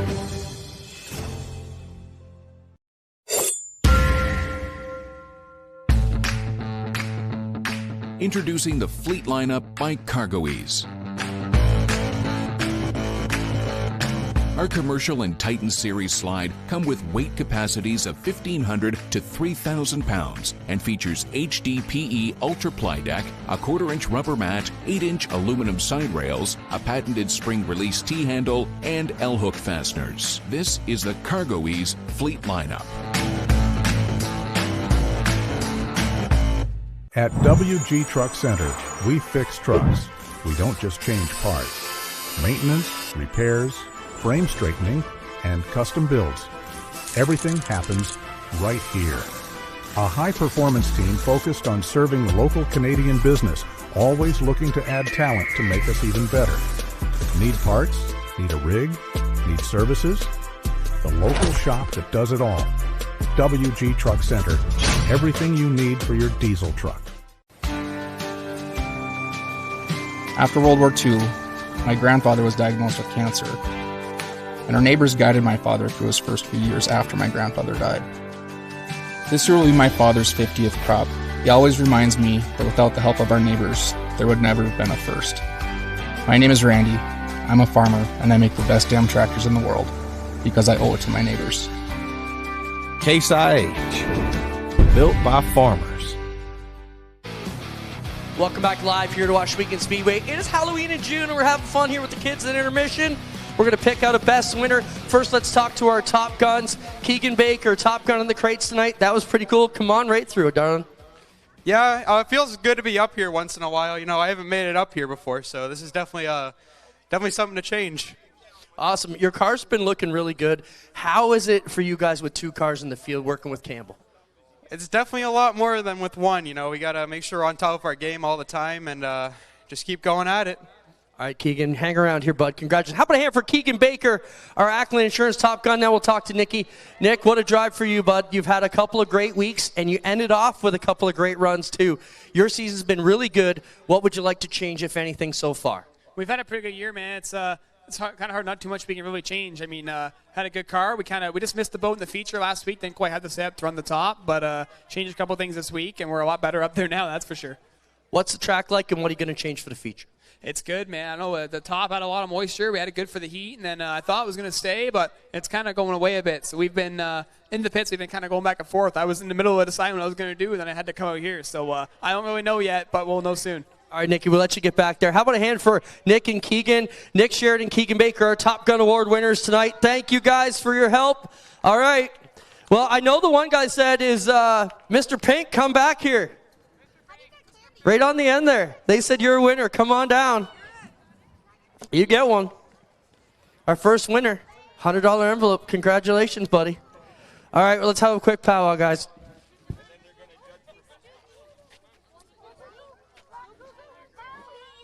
Iron Man, you're in there too. One more.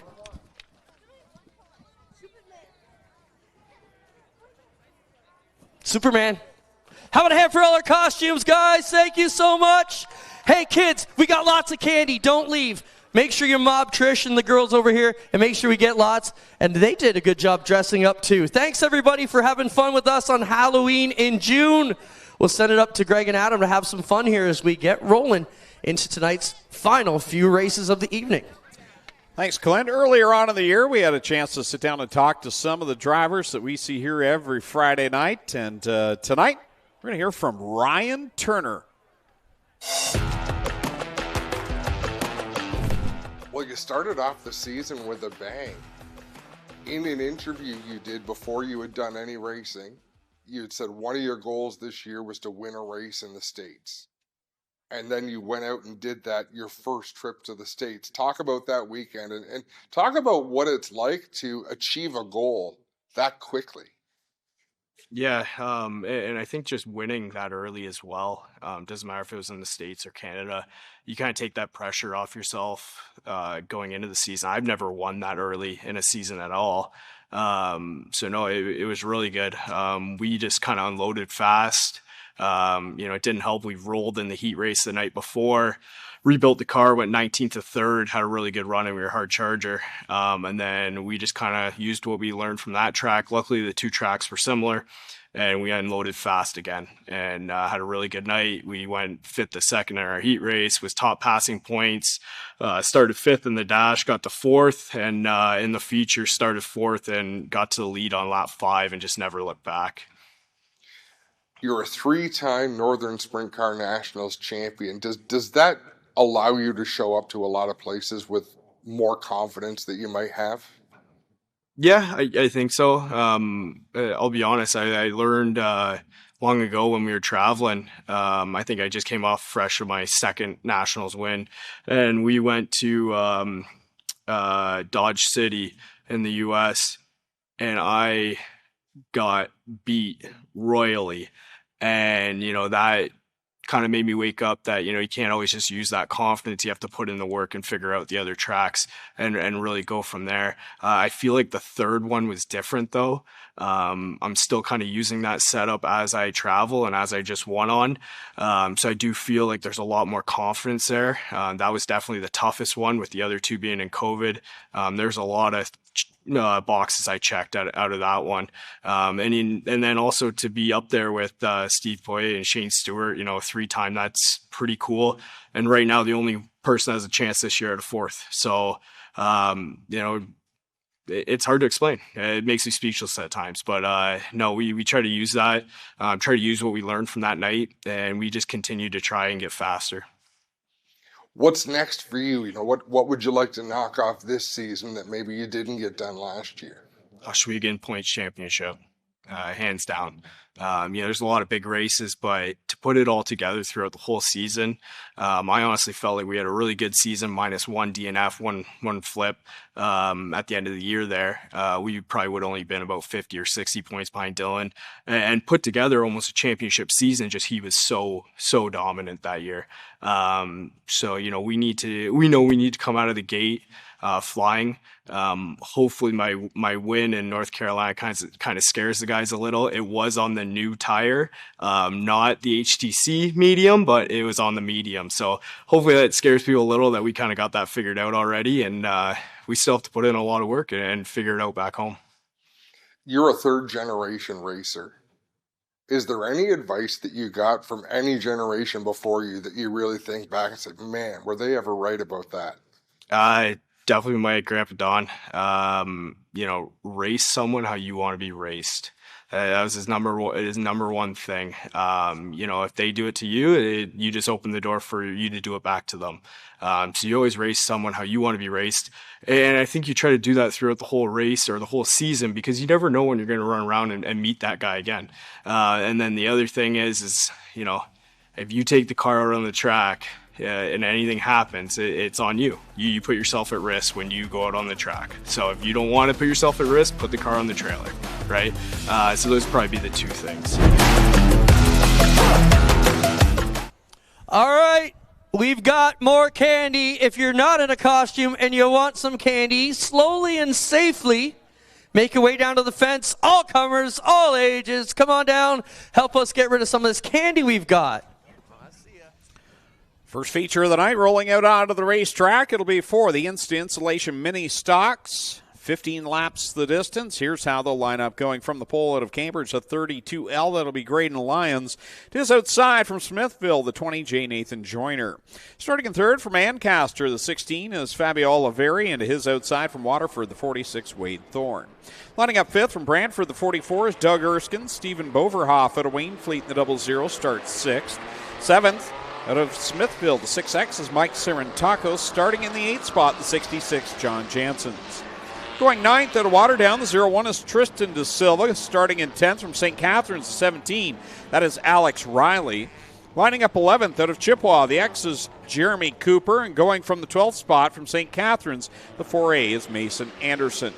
13th starting position belongs to Bill Pearsall in 38P. To his outside from Caledonia, the 265. That is Mike Evers. 15th starting spot from Brantford, the 64. Nick Erskine. Jeff Elsliger out of Linden. The 11J starts 16th. 17th, last week's winner of the Art Hill Memorial from Niagara Falls, the 5K of Ken Hare. And going 18th spot from Hagersville, the 23, Dusty DeBoer. Starting 19th from Dundas, the 32, that's Jillian Hills. Lining up 20th out of York in the 9, it's Tim DeBoer. 21st starting position belongs to Jason Tolton from Guelph in the 1. Christopher French from Stratford in the 54 goes 22nd. 23rd will be Brady Cox from Fergus in the 15. John Luback from Port Colborne in the 14L goes 24th.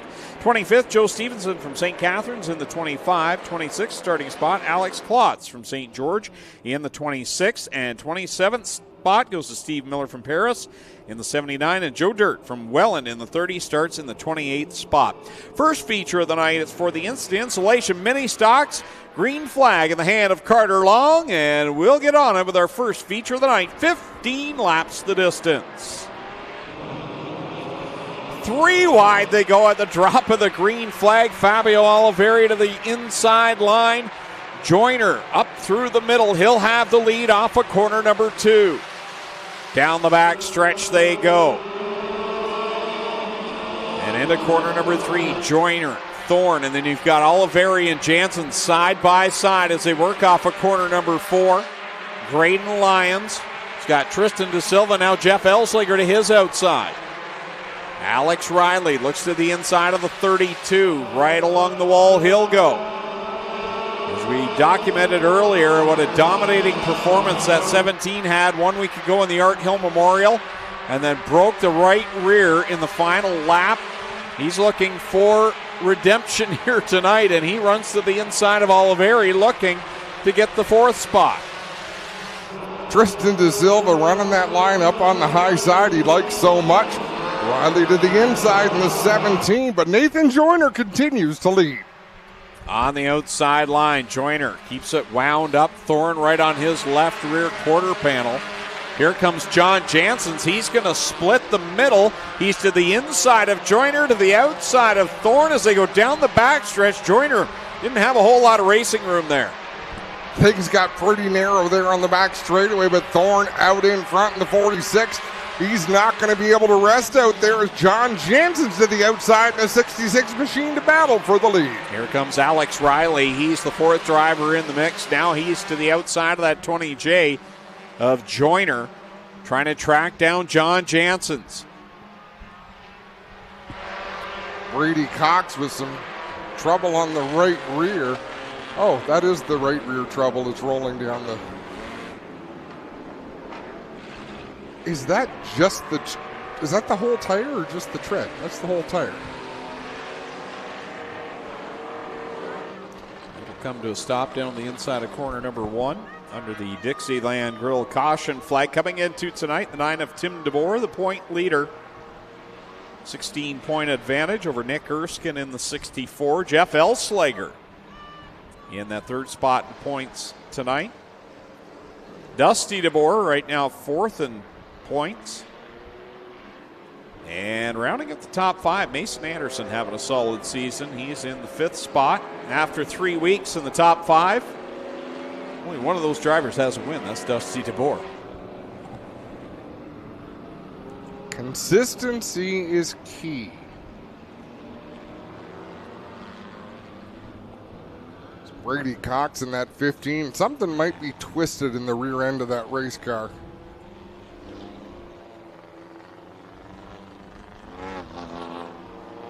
Carter Long with the black flag in hand.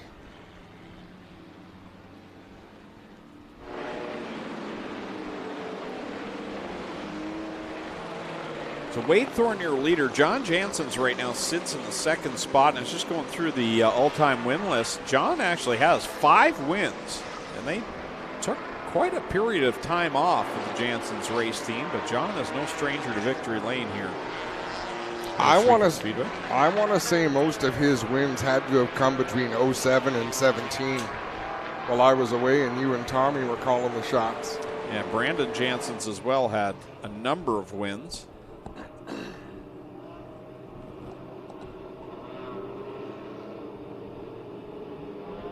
Heading back to a WG Construction restart. Well, to the WG Construction restart zone. Last win for John Janssens was June 24th, 2016. Well, let's see if he can get it done tonight. Looking pretty sporty, but Wade Thorne leads the way off of turn number 2. Janssen going to look to the outside. Riley right there in that 17. Riley riding along in that blue 17 machine. Oh, so hungry. He tried all he could last week on that final lap to try and make it all the way around with the right rear flapped over, but couldn't do it. Ken Hare got the big win. And right now it's a 3-car breakaway, a little bit of a gap back to Nathan Joyner, who's being followed closely by Elslager and De Silva. John Lubeck in the 14, way up off the racetrack in turns 3 and 4. And he's going to come to a stop between the corners there, way up off the banking. And that brings back out the Dixieland Grill caution flag. 6 on the board, 9 to go. First time we've seen John Lubeck here, I believe, in 2025.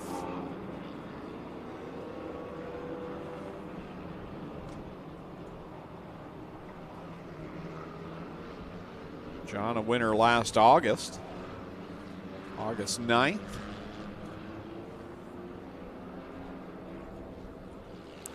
The DeBoers are running in the 9th and 10th spot. Trying to work their way towards the front. Dusty DeBoer in 9th. Tim DeBoer in 10th in that number 9. Last week's winner, Ken Hare, hasn't yet broke into the top 10. And look at Jillian Hill. She's not even in the top 15.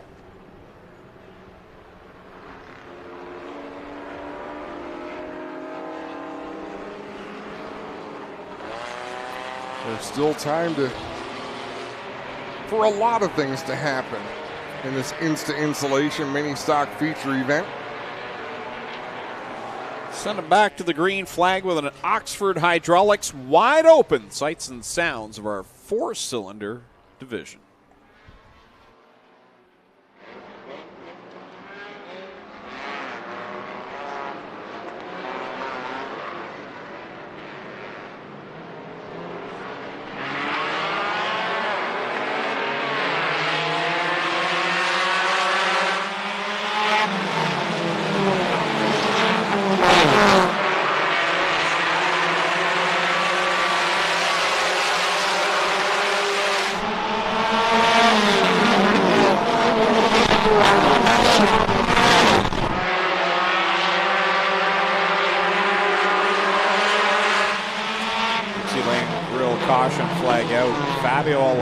On that restart in the WG Truck Center restart zone was pulled out to the right and the car coasted down the front stretch. And Adam, we've seen this far too often lately, it seems. You know, bad luck streaks don't often extend from one season into the next, but that's what we're seeing with Fabio Oliveri.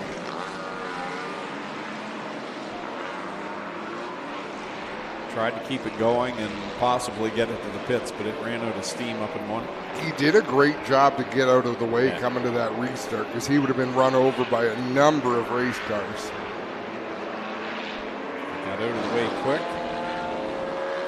Kenny U-Pole push truck will get him into the pit area, and we'll try it again with 9 to go. Thorne, Janssens, and Riley 1, 2, and 3 on this restart. Yeah, looking at some notables deep in the field, not in the top 10. Ken Hare, Nick Erskine, well, Mason Anderson as well, Jeremy Cooper, Jillian Hills. Like, there's a lot of drivers that have been up in the top 5 every race this season.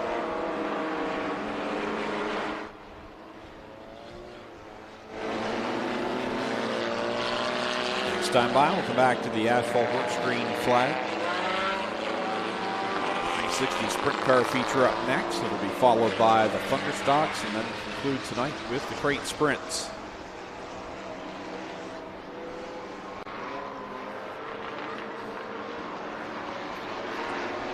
Single file restart after the mishap on the last start.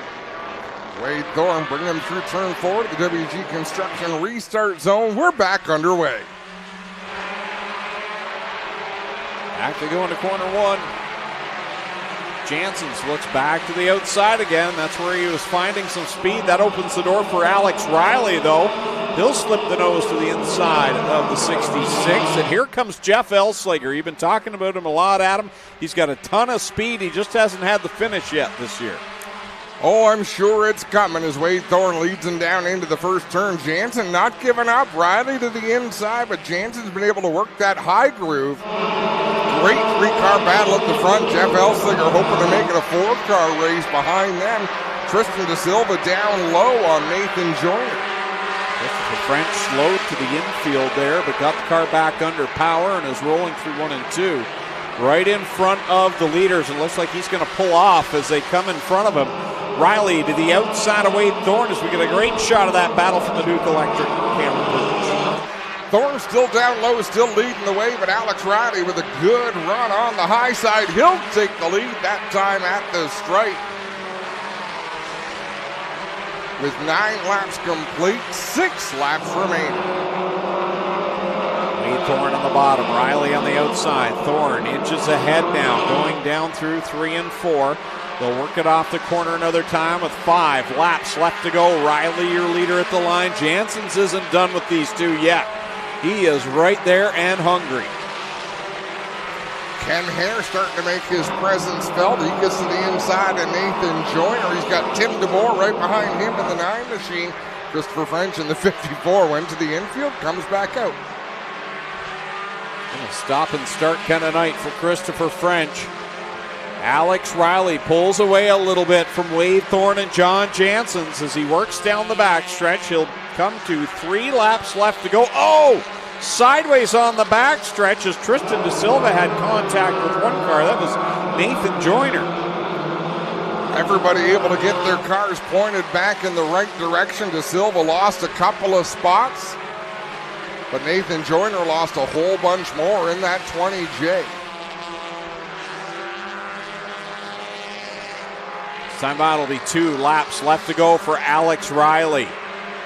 This is about the point last week, but it was lap 40 at that time where things fell apart for the 17 as he works it off of corner number 2 and down the back stretch. He'll come to the mobile 1 white flag. Great battle still going on for the 3rd spot. Jeremy Cooper took the spot in that X machine, but Jansen's still right there, hot on his heels.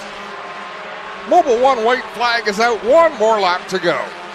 Thorne holds down second now over Jeremy Cooper. John Jansen's and Ken Harris worked his way into the top 5 as Alex Riley send it down through 3 and 4 for the final time. He was snake bit 1 week ago. He'll come back and make a statement, picking up the win in the Insta Installation Mini Stocks. Riley, your winner. Wade Thorne comes home second, Jeremy Cooper third, followed by Ken Hare and John Jansen completing the top 5. 6th through 10th, Jeff Elslinger surprisingly slid backwards a little bit. Tim DeBoer 7th, Nick Erskine 8th, Jillian Hills 9th, and Dusty DeBoer rounding out the top 10. So Alex Riley gets it done. He'll head down to Slack Lumber Victory Lane along with Wade Thorne and Jeremy Cooper. And our Clinton Jeffrey will catch up with all 3 of them in just a moment as we get ready to celebrate the win for Alex Riley with some fireworks from Lone Wolf Fireworks, the official firework provider of Ohsweken Speedway. Check them out over on Highway 54 in Middleport. Alex Riley comes back a week later and gets the win after the heartbreak. Let's go down to Slack Lumber Victory Lane to talk with Clinton Jeffrey. Thanks a lot, guys. Alex Riley out of the car. I got a chance to talk to his dad, crew chief Jeff, this week. Said they're absolutely loving their time here. They weren't mad about last week. Let's see what Alex has to say. Alex, I was just talking about your dad raving about the place and how even though you had terrible luck last week, you guys still went away proud and happy and not angry. How can that be? You know what? I love that race. The Art Hill's one of my favorite races that we have here. It sucked last week, but you know what? It wasn't anyone's fault. It wasn't my fault. It wasn't any of my competitors. It was just, you know what? Car went, and that was it. So we take our licks and get back here next week. So for those who weren't with us, last week you're leading this 42-lap race, a big paying race. The car tire kind of folds in under you on the white flag. Heartbreaking, man. Oh, it was gut-wrenching. It was definitely one of the hardest emotional races that we've had. Yeah, I didn't know what was going on. I thought I had a left rear, and I was going to keep racing it. And then I guess watching the video, it did look pretty all over the place. So you know what? It happens, and we're able to get back this week. So happy Father's Day to my dad. Great night. Thank you. Alex Riley picks up the win, guys. We'll get a word with Wade Thorne in just a minute. Wade works his way back over here to talk to us. Wade, a spirited battle. Alex got by you there at the end and kind of drove away, but you were in this for the majority of it. Yeah, we're pretty happy with the car. My 4 car has just been giving us lots of problems, so it's nice to hop in the backup Cobalt and just go and have some fun. And we're definitely under geared, and we're just doing our best. And I think I used all my brake pads just trying to keep this thing on the bottom, but now we're happy with it. Thanks to the crew tonight, my dad and Emma, Tyler coming out and helping. All the regular guys in the shop weekly, they do so much for us. And, of course, Jibs and Beer Bites. Man, if this is your backup, I'd be a bit worried if I were the other drivers in this field. Let's talk. Jeremy Cooper. Jeremy, what a drive tonight. These cars between you and Kenny Hare have been running good, man. You guys have got this place figured out. 3rd place is still a great run here at the Big O. Yeah, it's actually really exciting to get back on the concrete. I wasn't sure if it was going to come this quick, but we're making it work. Kenny's kind of unstoppable right now, though, so someone's got to beat him, thankfully, for Alex. Good job, man. Congrats. Awesome, thank you. I got to thank Custom Lot Clearing, Sean Wilton, the car owner, Dirt Dog Media, Circle Track Chatter, everybody in the pits that helps out. Say hi to my dad at home sitting there watching. Right on. Jeremy Cooper will be 3rd tonight. Wade Thorne 2nd. And your winner, Alex Riley, gets it done here. As it's Halloween in June at the Big O, we'll be right back live here on G-Force TV. 3 feature events still to come.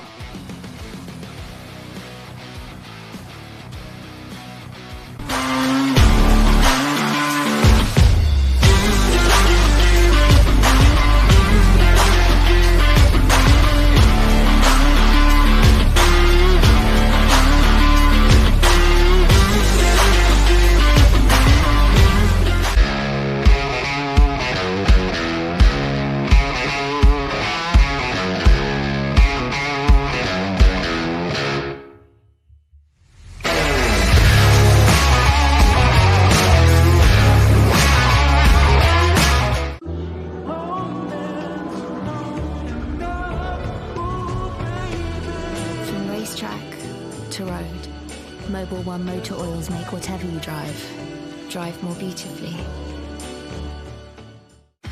Built for a smoother, smarter, simpler season.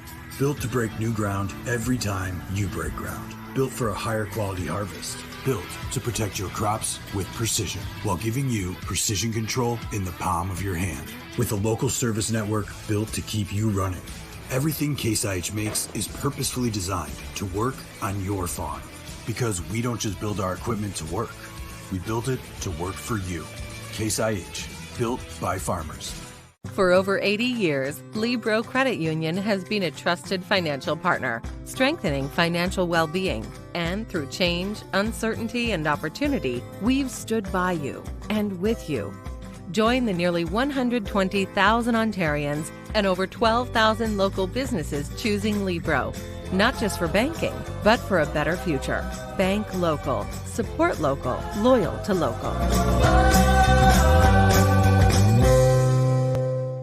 Looking for a new race or cargo trailer? Welcome to Kemp Motorsports. Kemp Motorsports specializes in top quality race and cargo trailers from United, Wells Cargo, and Hallmark.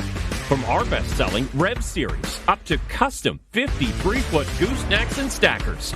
We have a huge selection in stock or ready to custom order. With top brands, great selection, and over 30 years experience, stop by and see why Kemp Motorsports is your #1 race trailer dealer. Find us online at kempmotorsports.ca. Cool Kids Ice and Water Core Pack merchandising sprint cars ready to go. 25 laps of distance for their second points feature of the season. On the pole at Mount Bridges, the 45 is Tricky Nicky. Nick Sheridan to his outside from Freelton, the 12DD, Darren Dryden. Lining up third out of Thamesford, car number 7 is Eric Gledhill to his outside, last week's winner out of Scotland, the 47X D-Dubs, Dylan Westbrook. Starting in fifth out of Binbrook, car number 9, that's the Live Wire. Liam Martin into his outside from Hamilton, the 19D is Alan Downey. Lining up 7th out of Tilsonburg, the 17X, that's Corey Turner. Mike Bowman starts 8th. He's from Stevensville in the 71. 9th starting position from Dunville in the 15 is Ryan Turner. Starting 10th out of Beachville, car number 5, DJ Christie. 11th starting position from Beamsville, the 88H, that's Josh Hansen. And on his outside is Kyle Phillips from Grand Island, New York in the 21K. 13th starting position from Niagara Falls in the 70 is Bailey Hurd. And going 14th, the Ohsweken Flyer, Glenn Stiers in car 0. Starting 15th from Scotland, the 87X, that is Skylar Evans. Matt Farnham out of Tonawanda, New York in the 7NY starts 16th. 17th is Aaron Turkey from Ohsweken, the 68th. 18th spot from Grimsby, the 90 of Travis Cunningham. 19th starting position out of Ohsweken, the 77E, it's Ashton Van Every. And in the 77T, also from Ohsweken, starting 20th, Tyler Paulus. 21st starting spot from Cheektowaga, New York, the 94 is Todd Hoddick. 22nd, Michael Lichty from Innerkip in the 84L. And in the 23rd spot from St. Williams, the 21 of John Burbridge Jr. And Derek Jonathan starts 24th. He's from Lewiston, New York, in car number 81. 24 cars, 25 laps of distance, points race number 2 on the season. And the question right now, after how dominant D-Dubs was last year, is he going to be just as dominant again this year? He starts 4th in this feature. Will he come back and get another one this week and make that statement that he's just going to repeat like he did last year?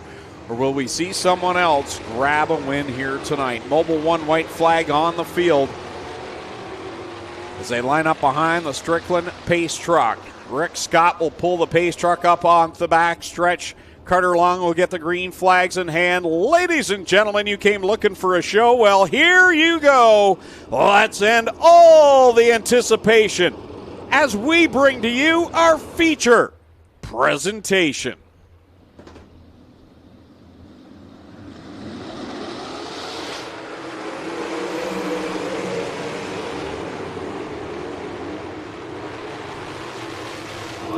Side by side for the lead down the back straightaway. Darren Dryden edges out ahead of Nick Sheridan. Sheridan going to drive to the inside up the stripe. It's Sheridan by a nose. Dryden on the outside line makes it stick and blows by Sheridan off of corner number 2. Here comes D-Dubs down to the inside of Sheridan. Sheridan there takes the spot away, tracking down Darren Dryden. Dryden out in front, about a dozen cars. Oh, trouble for Westbrook. There is smoke off the 47X big time as we've got a yellow flag. Is that Derek Jonathan off the track in turn number 4? Ashton Van Every. Sorry, Ashton Van Every, different yellow car, but Dylan Westbrook with a lot of smoke. Adam, let's not forget, sometimes they can overfill that reservoir and it'll burn off for the first couple of laps. So we'll know here in a couple laps whether it's a big issue for Westbrook or just a little bit too much oil in the tank.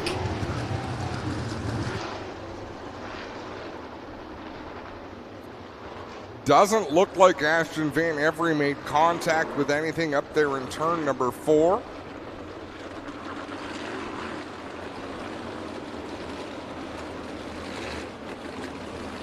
Interesting couple of laps to start things off there. Darren Dryden and Nick Sheridan going back and forth, and I'll tell you what, that was some intestinal fortitude by Darren Dryden in corner 2 to make that stick on the outside line. It narrows up pretty skinny there off of 2, and Darren just went for it.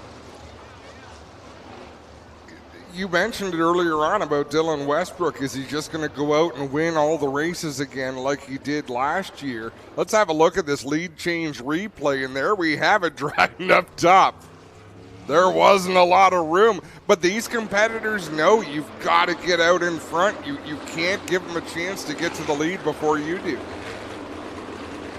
It's Dryden, Westbrook, and Sheridan, your top 3 coming back to the restart. The Lockhart's choose cone and restart cone coming back out.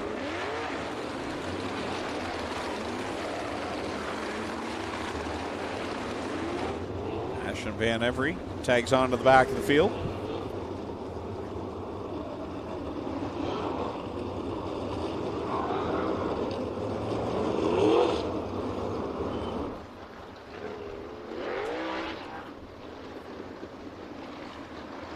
And this is where they choose.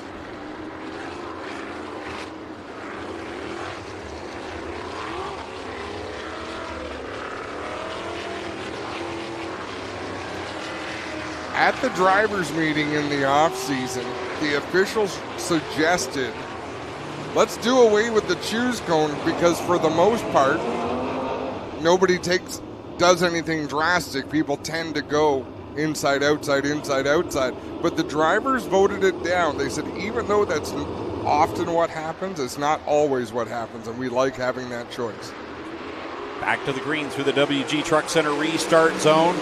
Darren Dryden hammers it down into corner number 1. Here comes Westbrook. He will drive it down the banking to the inside of Dryden, take the lead. Westbrook out in front, slides up in front of Darren Dryden. Dryden will try to carve it down the banking, not able to make that work. Westbrook out in front. No smoke under the hood of that 47X, back under full power here as they come off of corner number 4. It'll be 4 on the board, 21 to go. So far, so good for Dylan Westbrook.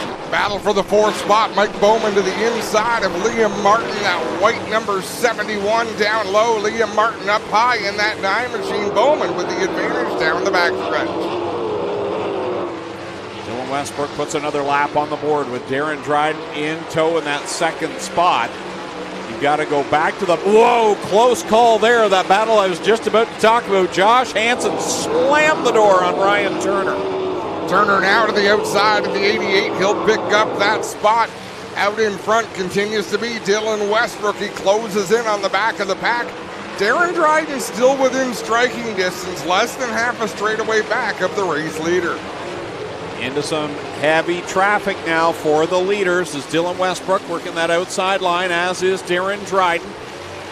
As Westbrook will just get by the slower traffic of Mike Lichty, now to the outside of Skylar Evans, and Darren Dryden's matching step for step. In fact, Darren Dryden slowly closing that gap on our race leader, Dylan Westbrook. This will be a challenge. Westbrook closing in on Bailey Hurd. Here comes Darren Dryden in the 12 double D. Oh, and he's going to cook it off the corner. He goes way high in behind Bailey Hurd. He'll get back on track, but he has lost a ton of real estate to Dylan Westbrook. He saw the opportunity and he went for it. Nick Sheridan had a run on the outside, but not good enough to get around Dryden. He'll pass him down into turn number 3. Dryden crosses him back over. Nick Sheridan all over the 12 double D right now. He'll slide up in front of him. Back down comes Dryden to the inside of tricky Nick Sheridan. Right through heavy lap traffic right now. Textbook sprint car racing at its finest between Sheridan and Dryden. Sheridan will thread the needle between Lichty and Bailey Hurd, and if you'll notice now, the slower traffic is as fast as the lead lap cars once they're all in the same dirty air. Oh, Darren Dryden again gets bottled up behind Bailey Hurd, sends him off track in 3 and 4, and he'll lose some track space now to Nick Sheridan, and Liam Martin has caught the 12 double D. Liam Martin trying to close in and find a spot in Slack Lumber victory lane. We've got one off the base on the outside in turn number 4. That's going to bring out a Dixieland Grill caution. Oh, Corey Turner in the Mobile 1 Lone Wolf Fireworks 17X.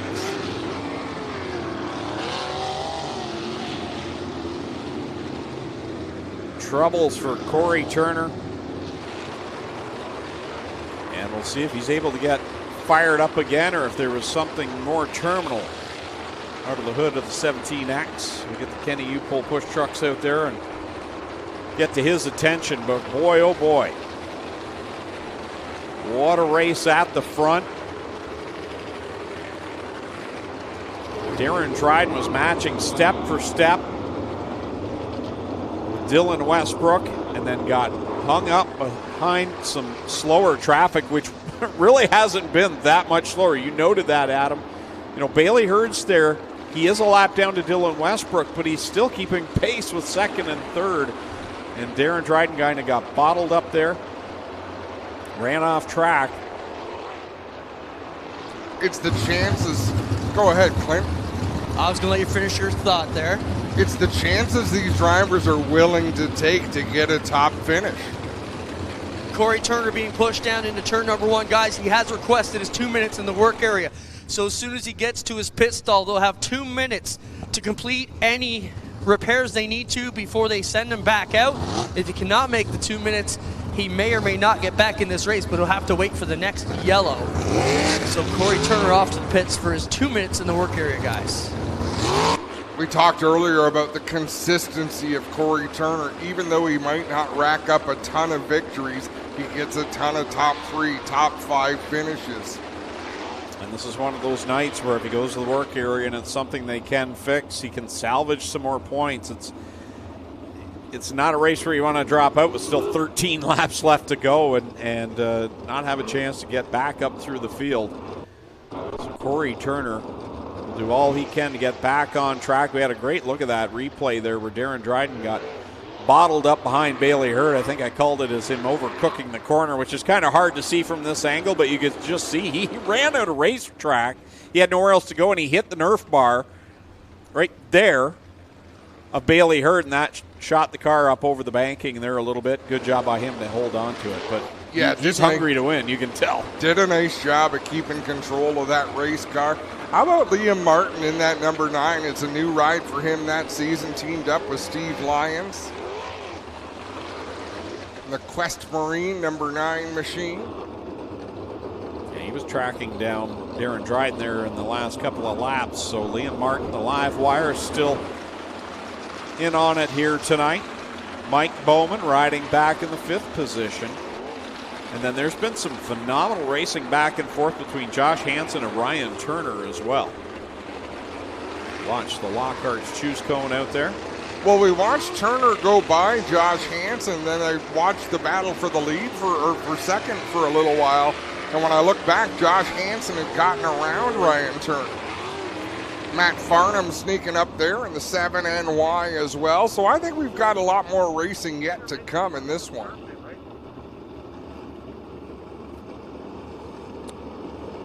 Caution flag remains on the field.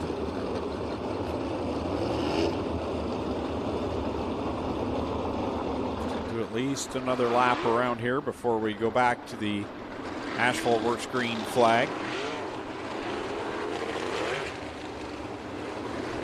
You know, we were talking earlier after you stole my starting lineups. Now I got to dig back for my people.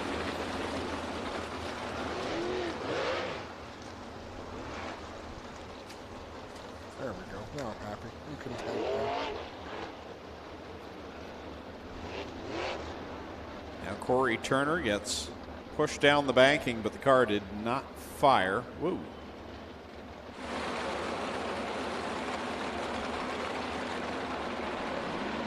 The Mobile 1 white flag, so Corey Turner's going to have to hope this thing starts now to get some help from the Kenny U pole push truck. There it goes.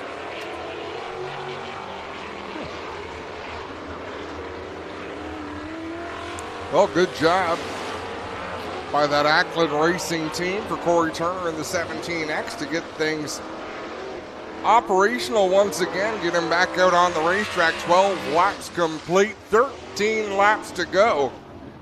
He's going to have to get up on the wheel and make things happen. Let's go back to racing with an Oxford Hydraulics wide open. Sights and sounds of the 360 sprint cars.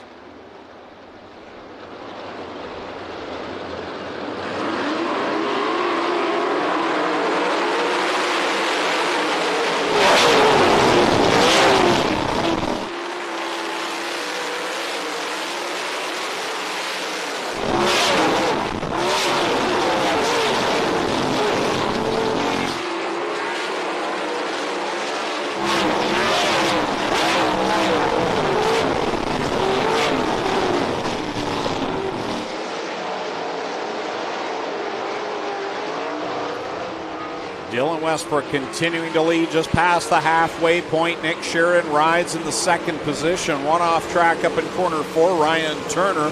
He'll gather it back up but lost more real estate. And then Todd Hoddick did the same. Yeah, Todd Hoddick did a full 360 in turn number 4, kept that car going. Dylan Westbrook out in front. Heck, he's only half a lap away from getting to the back of the field once again, Greg. Nick Sheridan keeping pace with him. Then it's about 3/4 of a straightaway back to Darren Dryden in the third spot. And there's a battle for position 4 as Mike Bowman's to the inside of Liam Martin as they work off of the fourth corner. Bowman takes that spot, but Liam Martin not going to give up as he charges the high side of 1 and 2. Powers around the outside of the 71 of Bowman to retake that spot. Dylan Westbrook back through the lap traffic. He'll work around Bailey Hurd. Here comes Nick Sheridan. He'll try the outside on the 70 machine. He'll squeeze it down the back stretch wall and get by. That was not a lot of room there for Nick Sheridan. And he is within half a straightaway of Dylan Westbrook in the 47X as Westbrook closes in on Kyle Phillips. Has to bite the brakes in turn number 2. That's exactly what Nick Sheridan needs. He closed the gap a little bit, and then he blows it off of corner number 3. Every time someone gets ground gained on the leader, they go off corner 3. It's happened a couple of times this race to Nick Sheridan in that 45 machine. Dylan Westbrook continuing to work that traffic, running the high side. Comes off of turn number 4. He's going to put Eric Gledhill a lap down going into turn 1. Now Corey Turner just in front of the race leader. Dylan Westbrook inches up on the back end of that Lone Wolf Fireworks 17X as they work off of corner number 4 and come down and complete lap 21. 4 laps left to go for your leader, Dylan Westbrook. Wow, and he has to slow down behind Corey Turner in the 17X, but he's got a big gap over Nick Sheridan in the 45. Westbrook has not been able to get by Corey Turner in the 17X machine, but Nick Sheridan really has not gained much ground. Now he'll get by a couple of lap cars, but he's still about a straightaway off the fuel cell of Dylan Westbrook. Westbrook gets by Corey Turner. Turner able to cross him over, but Westbrook will now have him a lap down. Nick Sheridan still half a straightaway back, but Darren Dryden half a straightaway back of Sheridan. Mobile 1 white flag coming out. Dylan Westbrook 1 lap away from going back-to-back here for the Cool Kids Ice and Water Core Pack Merchandising Sprint Cars. Down the back straightaway the final time. He goes to the outside of Alan Downey in heavy traffic, but checkers are in the air. Dylan Westbrook will win back-to-back. At the line, second will go to Nick Sheridan. Darren Dryden in the third position over Matt Farnham. Where did he come from? Into the fourth position. Mike Bowman fifth, Liam Martin sixth, Josh Hansen seventh, Glenn Stiers with a good top 10 tonight in the 8th spot. Ryan Turner ninth, and Tyler Powlis completes the top 10. There's your winner again. D-Dubs gets it done for the second week in a row. Josh Hansen in a bit of a hurry heading to the pits. I think he might be a little upset with Matt Farnham in the 7NY.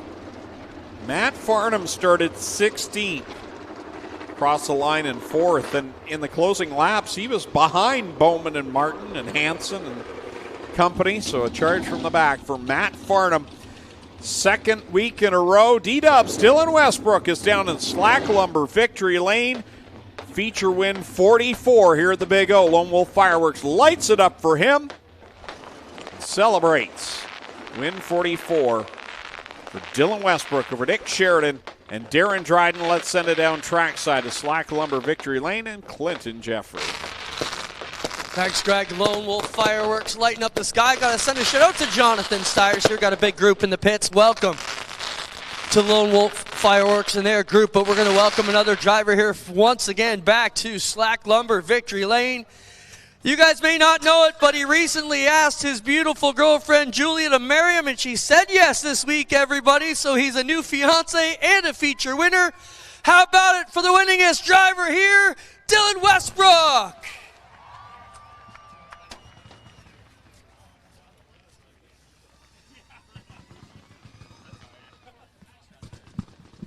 Well, Dylan, they had some runs at you, bud, but I don't think you knew what was going on behind you. As soon as Dryden got to your back bumper, he blew it off of 4. As soon as Nick got to the back bumper, blew it off of 4. So they were close, but man, this car is so aggressive. So many times you're rolling that top and biting the brakes. What is going on, man? This car is flying right now. Yeah, we tried something a little bit different. I mean, we always got to try something different, try to get faster every year. So we tried something over the offseason that's really been working for us here. So, yeah, I had no idea how close anyone was. It felt like they were right on my back bumper the whole race. So I was just giving it all I had the whole time. Is it just us watching this race, or does it seem like the intensity ramps up here year after year? The slide job's going on throughout the pack for the lead, second and third. It's insane, Dylan. Oh yeah, it's great racing here, especially like the track's so wide you can throw sliders back and forth, and yeah, like most places it gets just too narrow, you can't do that. Where here it's awesome, it's nice wide 2 lanes, so it makes for a really good race you can put on here. I told everybody you just got engaged to Julia this week. How cool is that you can get that done? And you guys been together a long time. We wish you all the best. You should have done it right here in Victory Lane. What's up? That crossed my mind. I don't know how big of a fan you would have been of that, but yeah, it's really excited for that. But now I got to keep on winning races, pay for a wedding now. We wish you the best, Dylan. Congrats. Thank you. Dylan Westbrook, newly engaged and in Victory Lane. Well, Nick, you had some shots at Dylan today. It looked like, turn 4 grabbed a few of you guys and ripped you up over the cushion. What is going on there? Is it a false sense of security up there that's going to hold you, and then 1 more inch it doesn't? What's going on in 4, Nick? You know, it's kind of like that, but going into 3, there is nothing on the top, and center off, there's a lot. So if you can get there, you're good, but it's just so hard to slow down enough to get there. I was catching Dylan. I think we were the fastest car tonight. We got a lot better than I went off the top there, and I was better than him in 1 and 2. I definitely think he was touched better in 3 and 4, but it's unfortunate that happened. But we were just behind the 8 ball. I don't really. I kind of gave a couple of aggressive sliders there, but I was in a hole ever since I got jumped on that restart. So we just had to come back from where we were, and I can't thank all my sponsors enough for helping me out. We were with GSR, Glenn Stiers. His chassis is running awesome. His engine's running great. APC Auto Parts, Pride Seeds, Vibrant Farms, Collins Construction, SRP Shops. We're getting this thing tonight. We just got we were a good car tonight. Just need to clean up a couple of mistakes and get a little better. And he wins a lot, but he can't win all the time. We're going to get him here soon. Good drive, Nick. Thank you, bud. Solid, Nick. Solid drive for Nicky here. We'll get over and talk to Darren Dryden.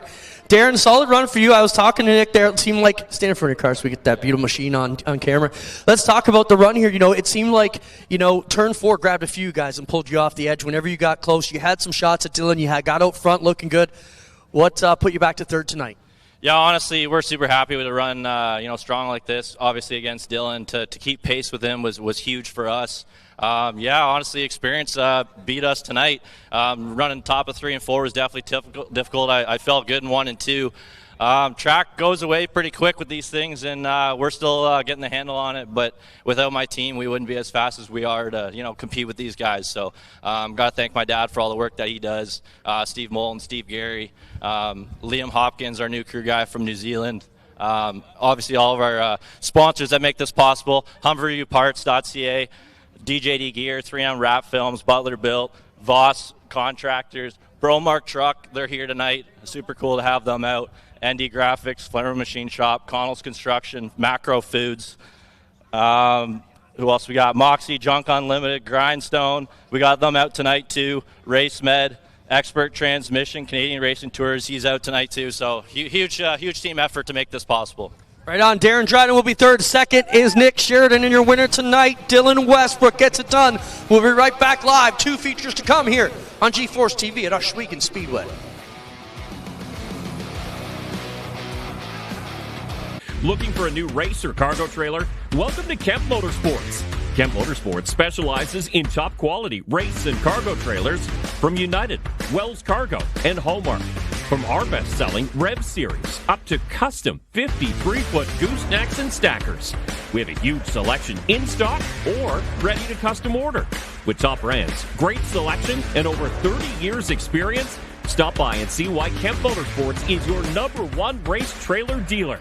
Find us online at kempmotorsports.ca. Lockhart's Odyssey is BRP's newest marine dealer for the legendary Alumacraft fishing boats, the luxurious Manitous, and the affordable Sea-Doo Switch pontoons. Come aboard our new outdoor showroom, located here in Cortland at Lockhart's Odyssey, your BRP superstore.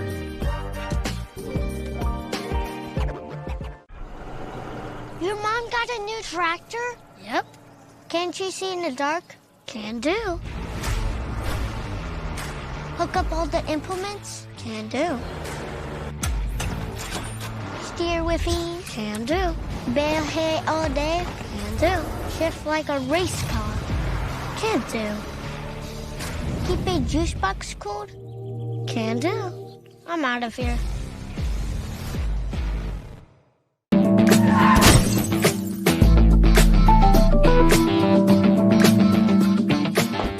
At Kenny Upul, we buy any car in any condition.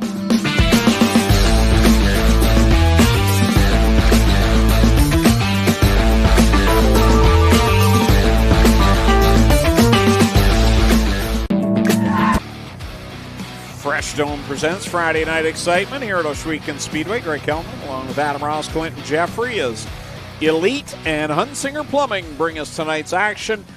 Third feature of the night's on the track, Middleport Mechanical Thunderstocks. Adam with the starting lineup. The 88L is going to start on the pole. He's from Caledonia. It's Logan Ferguson. Starting alongside, also from Caledonia in the 55, it's Mikey Bobby, Mike Thorne. Third from Niagara Falls, the 26 is Keith Dale. Fourth out of Thorold, the 11 is Go Fast Teeple. Fifth from Hamilton, the 62 is Brian Passetti. Sixth from Grimsby, the 17 is Rob Disher. Starting 7th from Wellandport, the 222 is Nick Massey, and starting 8th from Canfield, the 03 is George Grossel. Starting 9th from Brantford, the 13 is Casey Huffman. 10th from Harley, the 37 is Rob Hoskins. 11th out of Hagersville, the 8 is Ryan Dinning, and 12th from Port Robinson, the 108 is Zach Bleach. 13th from Ohsweken, the 81 is Brando Green Stiers. 14th from Hagersville, the 93K is Mike Klozinga. 15th in the 41 from Caister Center is Adam Plazik. 16th from Hagersville, the 23 is Trevor DeBoer. 17th in the 49 from Hagersville, it's Dave Bailey. 18th from Victoria in the 84 RK, it's the big dog, Ryan Beagle. 19th from Ancaster is the 19 of Kyle Wirt. 20th from St. Catharines, the 99 is Rob Murray. 21st from Hamilton, the 07 is Scott McPhail. 22nd from Hamilton, the 43 is Kyle Andrus. Final row on the inside from Waynefleet, the 77 is Mitch Petta. And rounding out the field from Ohsweken, the 69G is Brian General. Strickland Pace Truck pulls off on the back stretch. Carter Long, green flag in hand, ready to go through the WG Truck Center start and restart zone. 20 laps, Middleport Mechanical Thunder Stocks ready to go.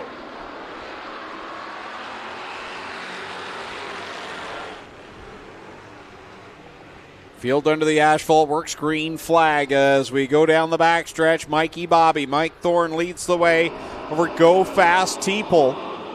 2-car breakaway as Logan Ferguson rides in that third spot. Gets a little sideways through 3 and 4.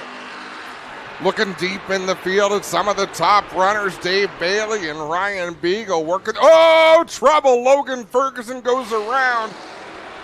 Passetti involved. Casey Huffman involved. I believe that might be Kyle Wirt involved as well. No, it's Rob Hoskins. I'm sorry.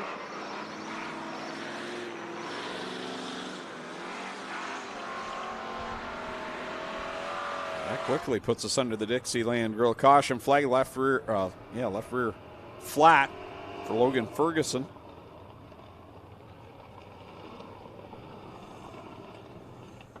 He'll nurse that one around to the pit area. Casey Huffman headed to the pits. Rob Hoskins is going to stay on the racetrack, and we'll see what Brian Passetti's going to do. Yeah, I don't know that any one of them really sustained any damage. They all just kind of pancaked in and slid to a stop. Hoskins has a little bit of ugly going on underneath. I believe that's some of the... Hey, speak for yourself. Duct work. It's a little ugly. Wouldn't you say so? Speak for yourself. Before you start calling cars and other people ugly. You're a little ugly. Yeah, most nights. Emotionally. Yeah. How do you like the wheels we got today? This is fantastic. Our chairs actually move. Let's watch this replay on the Creekside Construction replay board. Just like that, there was a parking lot. Pretty quick reflexes for all those drivers. There is an art to crashing. A spin is fine. If you get involved in a wreck, you want to make sure you don't go in on an angle with the front end. You either want to square it up or straight sideways, but not on an angle because that twists things up. Well, to get things lined up, we'll take a look at the Carmen's schedule of things to come.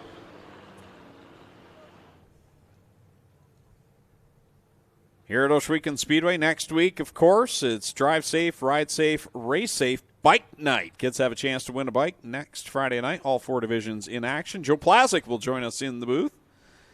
And then in 2 weeks' time, Southern Ontario Sprints are here, along with the Crates, the Thunders, and the Mini Stocks. July 4th, 360s get the night off, and we'll have the Northeast Late Model Alliance, along with Vintage Modifieds, the Crates, Thunders, and Minis.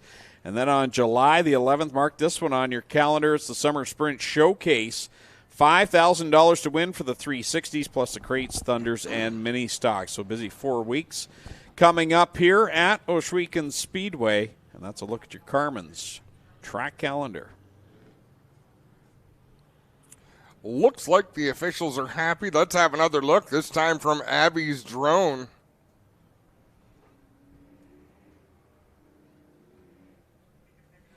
So, yeah, the way Rob Hoskins drove into there, and all of them are slowing down to avoid, he was the only one that hit on an angle. The only thing you'd want to do is square up the car beside you and hit it squarely with the front end. There's just more protection that way. Lights are out, back to the green next time by.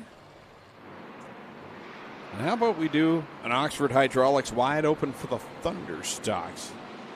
Get some sights and sounds of them coming back to the green flag. Our 8-cylinder stock cars ready to get back to it at the Asphalt Works green flag.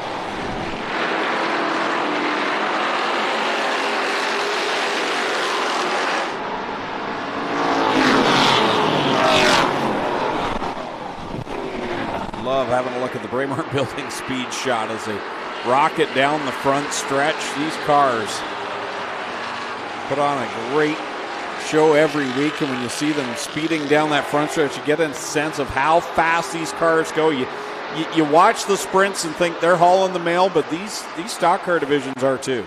They're going pretty quick out there, that's for sure. How about Go Fast Teeple continuing to lead this race? He's got Mike Thorne with him, Ryan Dinning, and Zach Bleach. It's always a race of which of the top 6 or so drivers. So Trevor DeBoer, Ryan Dinning, Zach Bleach, Dave Bailey, Ryan Beagle, Kyle Wirt, Mike Lazinga. Who's going to get to the front first out of that group? Go Fast Teeple's out in front right now. Mike Thorne holding on to the second spot. We've got one around in corner 4. Logan Ferguson, he'll keep things going. Go Fast Teeple continues to hold a pretty wheel out there in the 11 machine, leading the way, lets the car slide up the bank and gets that good run off the corner. Still 14 laps left to go, and you can see some of the top runners on a weekly basis starting to make their way toward the front. Mike Klazinga's one of those, working the outside line. He's got Ryan Beagle to his inside. How about Trevor DeBoer, the 23, the 108 of Zach Bleach? They're all there, and of course Dave Bailey in the mix. Zach Bleach clears the 55 of Mike Thorne down into turn number 1. He'll set his sights on Go Fast Teeple. Thorne trying to hold off Ryan Beagle to the outside. Trevor DeBoer to the inside. Ryan Denning's right in the thick of that as well. He's always one of the top runners on a weekly basis. Kyle Wirt is running part-time. He's in the pack. And they're all bearing down right now on Go Fast Teeple, who's holding on. Teeple, I'm very impressed. This is as steady as I've watched him race, and we've watched him race for many, many years out here. Running a nice line. He slows it up going into 3, but it allows him to get back on the throttle quickly and haul the mail off of the corner. He took the long, long way around in 3 and 4 last time, but it seemed to work for him. But here comes Ryan Beagle to the inside.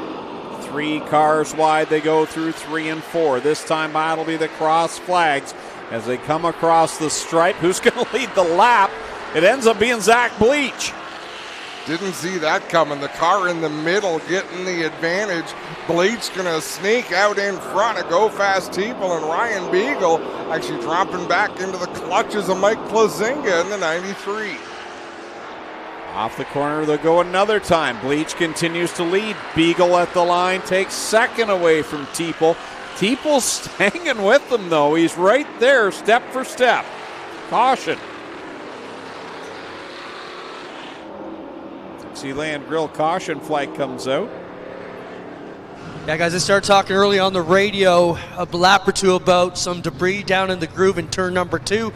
It was too large. They could not just race on with it, so we had to throw the yellow guys. There it is there. Piece of Brian Passetti's car from the looks of it.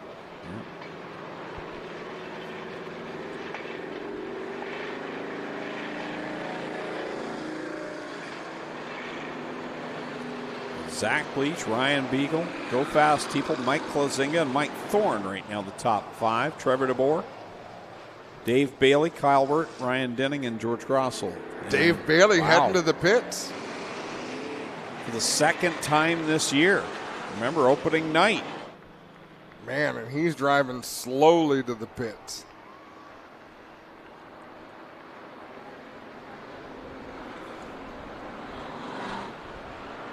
Well, I got looking during the break at all-time wins overall here at the Speedway.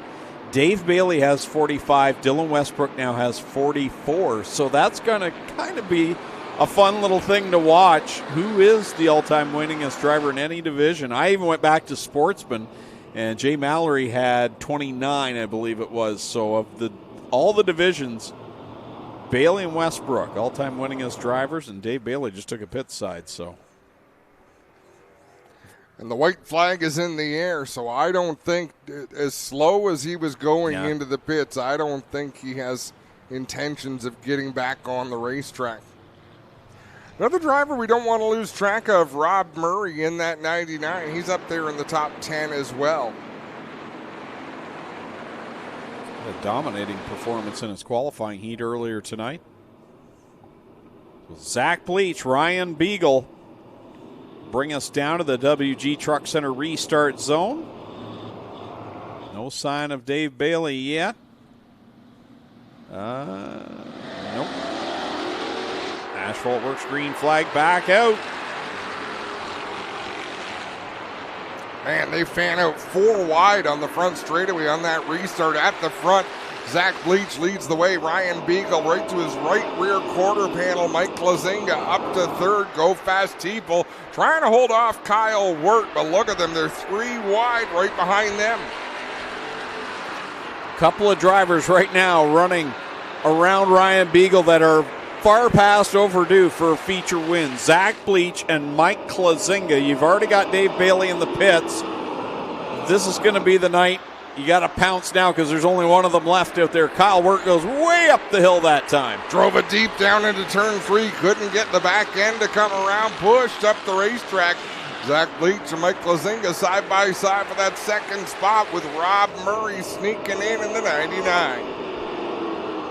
It's all Beagle right now for Bleach, Klazinga, Murray, and Trevor DeBoer. Go Fast Teeple holding on right now to a 6th spot over Wirt, Thorne, Dinning, and Passetti. Klazinga up high where he likes to run in that 93K. Zach Bleach with a smooth line down on the bottom. They're just a little bit slower every lap than Ryan Beagle in that 84. This is a Ryan Beagle racetrack. Smooth and slick, and he loves it. Yeah, give a call out to Scott McPhail's up to the 13th spot. Remember, he won the B main after slamming the blocks in the qualifying heat. We thought the rear end might be done for the night, but Scott McPhail's had a good come-from-behind run here. And I got to be honest, I almost feel like the car's look better handling since that. He wants to take some measurements of that car when he gets home and see what the difference is. And he's raced long enough, he'll know how it felt and figure out how to keep that going when he straightens it out. It's all Ryan Beagle out in front as he is stretching away from Klazinga, Bleach, DeBoer, and Murray. Couple of slower cars in front of Beagle and Adam Plazik and Brando Green Steyrs, but they should be pretty easy. They're running in lanes that Ryan Beagle is not, so he should be able to get by them pretty easy. Zach Bleach just doing a great job on the bottom of the racetrack, getting that car slowed down, rotated, back to the throttle. He's better in 1 and 2 than he is in 3 and 4, but Mike Klazinga just able to carry a little bit more speed in that 93K. Mitch Pettit goes around in turn number 2, but he keeps the car going. Mobile 1 white flag is out. Final trip around for Ryan Beagle. Looking for his 2nd win of the season. He'll march it down into corner 3 and drive it through 4 for a big gap win here tonight. Ryan Beagle picks up the win. At the line for 2nd, it's going to be Mike Klazinga over Zach Bleach, Trevor DeBoer. Rob Murray finishes 5th, just ahead of Kyle Wirt. Go Fast Teeple 7th, Mike Thorne 8th, Ryan Dinning 9th, and Brian Passetti with a nice comeback to round out the top 10. Yeah, good rally there for Brian Passetti, who got tangled up on that first caution before we even had a lap on the board, and drives back to a top 10 as Ryan Beagle gets ready to go down to Slack Lumber victory lane. Mike Klazinga, the runner-up spot, will pull ahead of him in the podium lineup, and Zach Bleach with a 3rd place finish. And don't forget, race fans, one more feature still to come. We've got 28 crate sprints ready to do battle. Lone Wolf Fireworks once again lighting it up for Ryan Beagle, his 2nd win on the season. He came in the point leader. He'll pad those stats here tonight, and he will pick himself up. Win number 22 moves him 1 behind, a tie for 2nd place with A.J. Lewis and Ryan Dinning. Let's send it down to Slack Lumber victory lane and Clinton Jeffrey. Thanks a lot, Greg, as we get set to go in to talk to the big dog, Ryan Beagle, back here in Victory Lane once again, ladies and gentlemen. Put your hands together for the 84 RK.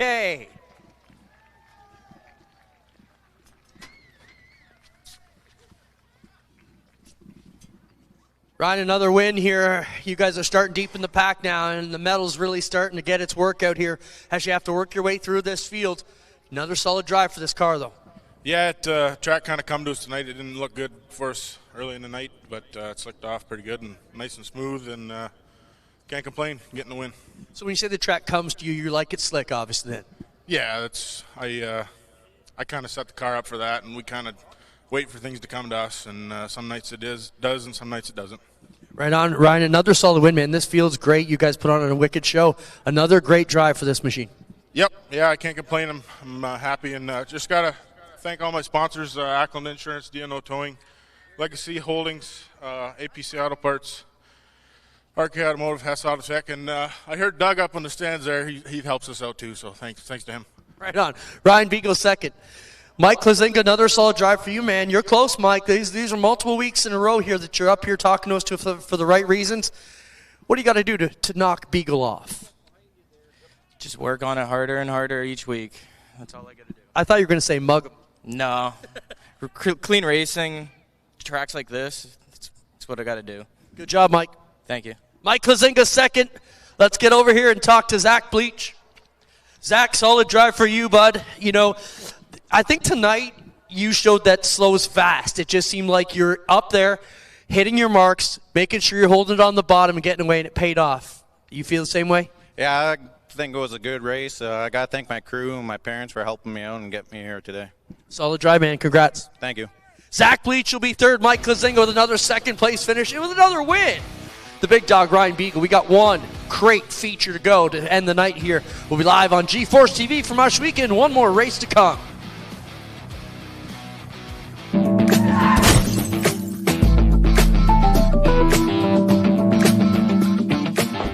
At Kenny Pool, we buy any car in any condition.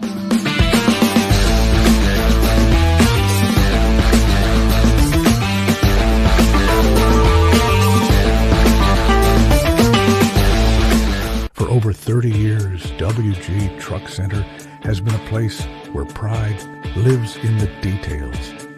Every weld, every repair, every build. And it's our people that make it matter. The ones who take ownership, who work as a team, and who see the future in every truck that rolls out. It's not just a place to work, it's a place to grow while you build something that lasts. WG Truck Center, built by people who care.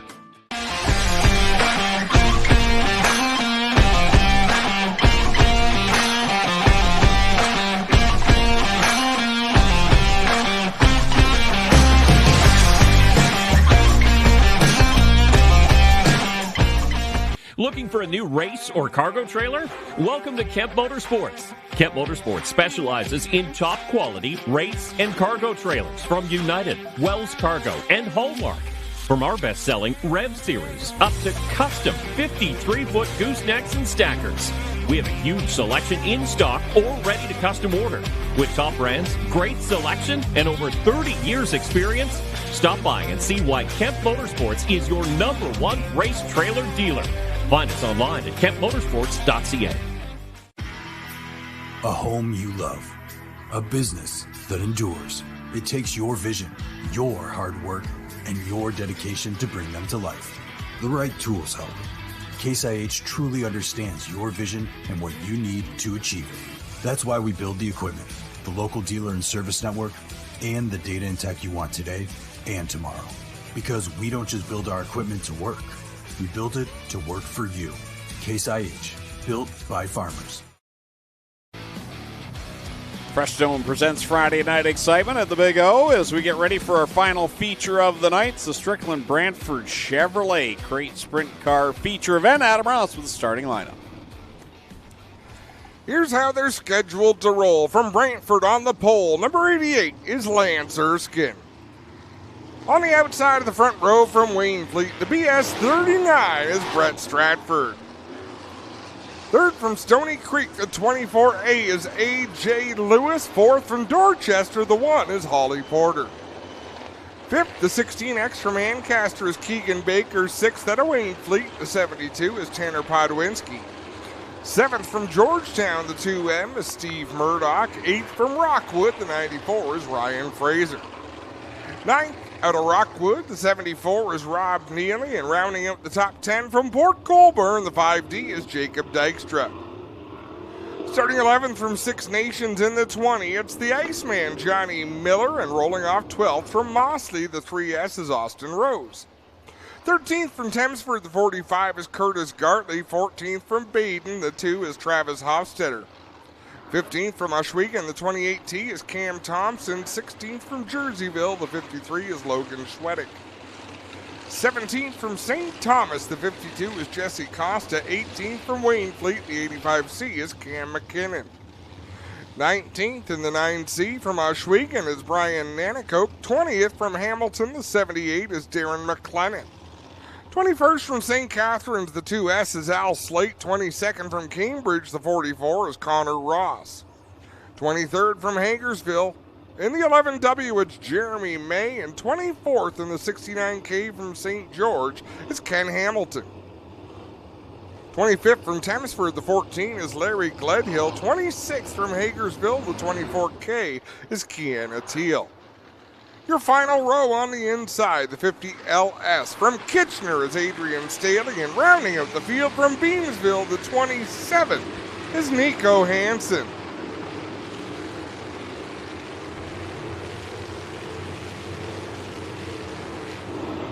Let's have a look at our ones to watch. And Greg, we don't have to go far for our Bradshaw's ones to watch. It is Lance Erskine, and the driver of that Connell's Construction 88. And who else? Brett Stratford. And after week one, we thought it was going to be the Jacob Dykstra show all season long, but Brett Stratford's come out with back-to-back wins to start on the outside of the front row. That makes it a tough job for everyone else to get to the checkered flag. You know, you're absolutely right, but if things go green, slower traffic will come into play. There's a lot of factors. Lance Erskine is as quick as anybody out there, so Holly Porter as well. When's she going to creep back into victory lane? Carter Long with the Asphalt Works green flag in hand. Final feature of the night, Strickland Brantford Chevrolet Crate Sprint Car Division.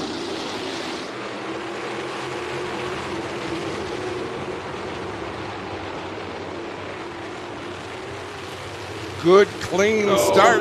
There goes Cam McKinnon. Sorry, Adam. No, you're absolutely right. And Austin Rose just smacked the wall in the backstretch.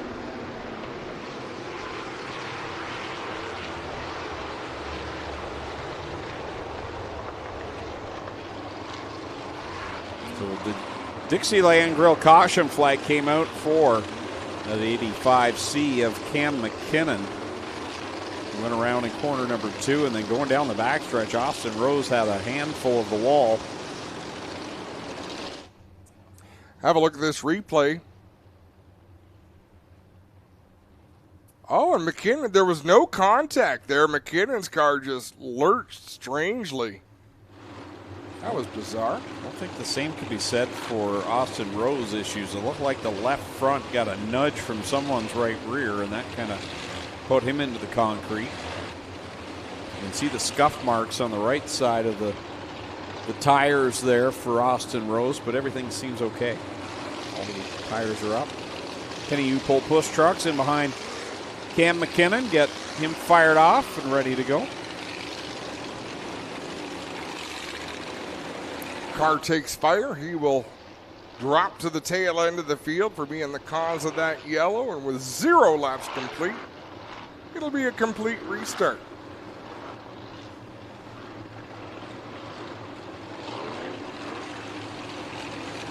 Good to see Keegan Baker, the Nathan Ackland Insurance Top Gun Award.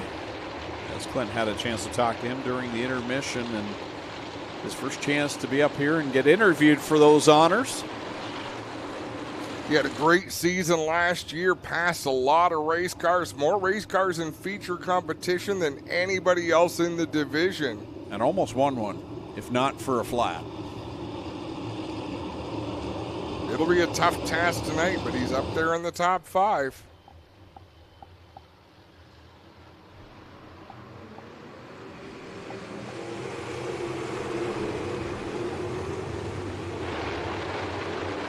Busy turns 1 and 2, and another one to go around. Larry Gledhill, Jeremy May, and that'll put us back under the Dixie Land Rule caution.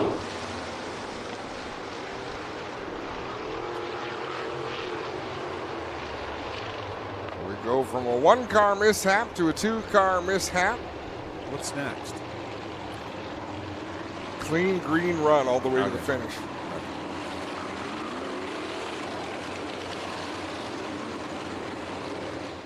Safety crew on the scene. Should be able to just get these cars turned in the right direction and back underway. I don't think there's anything too severe. Matco Tools, a lure sponsorship on the 11 of Jeremy May. Now he's going to share the driving of that car this year with Brennan Hagar. But Brennan suffered a hockey injury. Broke his arm playing hockey, so he's still recovering. Which I think is a good thing. You know, instead of going back and forth 1 week to the next, Jeremy May is going to run a number of races in a row, really get some good seat time, some continuous seat time, and then Brennan Hagar going to do the same thing. I wondered where you're going with that. I thought you were saying it was a good thing that Brennan broke his arm. No. You should have seen the other kid. No, a good thing in the ride sharing side of things. Yeah.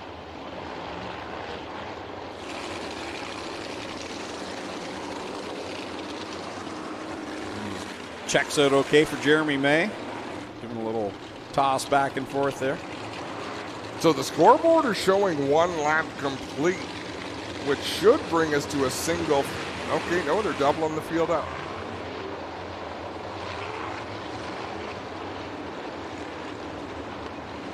Yeah, so my race monitor is showing 20 laps to go, even though the scoreboard is showing 1 lap complete.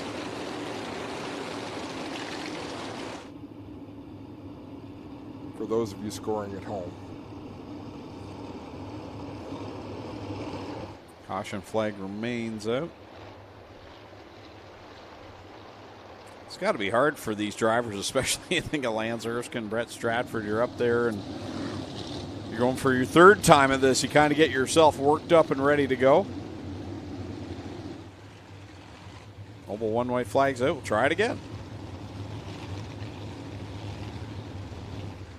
What we doing? Oxford Hydraulics wide open here as we see Chris Long dumping the powdered sugar out there. Stop licking your lips, Adam. I'm looking for the donuts. What's the point of having all that powdered sugar if you got no donuts? Chris couldn't find the flour tonight. We found it in the kitchen. Someone thought he needed it for bacon. Well, let's go wide open.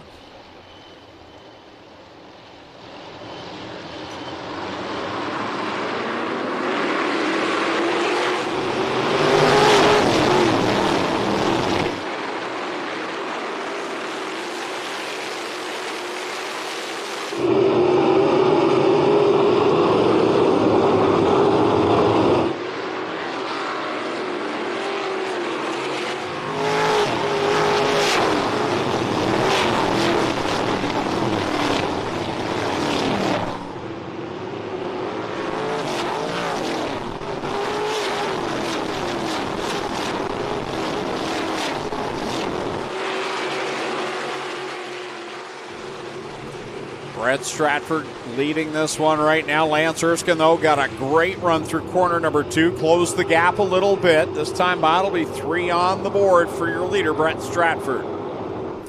Stratford out in front by a few car lengths over Lance Erskine. A.J. Lewis hanging on to 3rd. Keegan Baker up there in the 4th spot in that 16X. Great racing from Holly Porter on back. The battle with Rob Neely and Jacob Dykstra right now is for 7th and 8th. And there's some passing going on. Jesse Costa, Steve Murdoch duking it out mid-pack right now. It's all Brett Stratford, though. Jesse Costa started pretty deep in the pack in that DNO towing 52 machine. He and Steve Murdoch trying to work their way through traffic. There we see Tanner Podwinski using that outside line, trying to get by Keegan Baker. That's a battle inside the top 5 right now. 4th and 5th. Holly Porter just behind that as we watch from the Bradshaw's drone. Tell you what, Lance Erskine has closed the gap on Brett Stratford here. In open traffic, or in open air too, not in traffic just yet. Lance Erskine building confidence as Adrian Staley in the 50 machine pulls off on the back straightaway. Leaders hitting the back end of the field now. Ken Hamilton first in sight for Brett Stratford. And then you'll see Nico Hansen, Kiana Teal. AJ Lewis has kind of caught the top 2 as well in that 24 machine.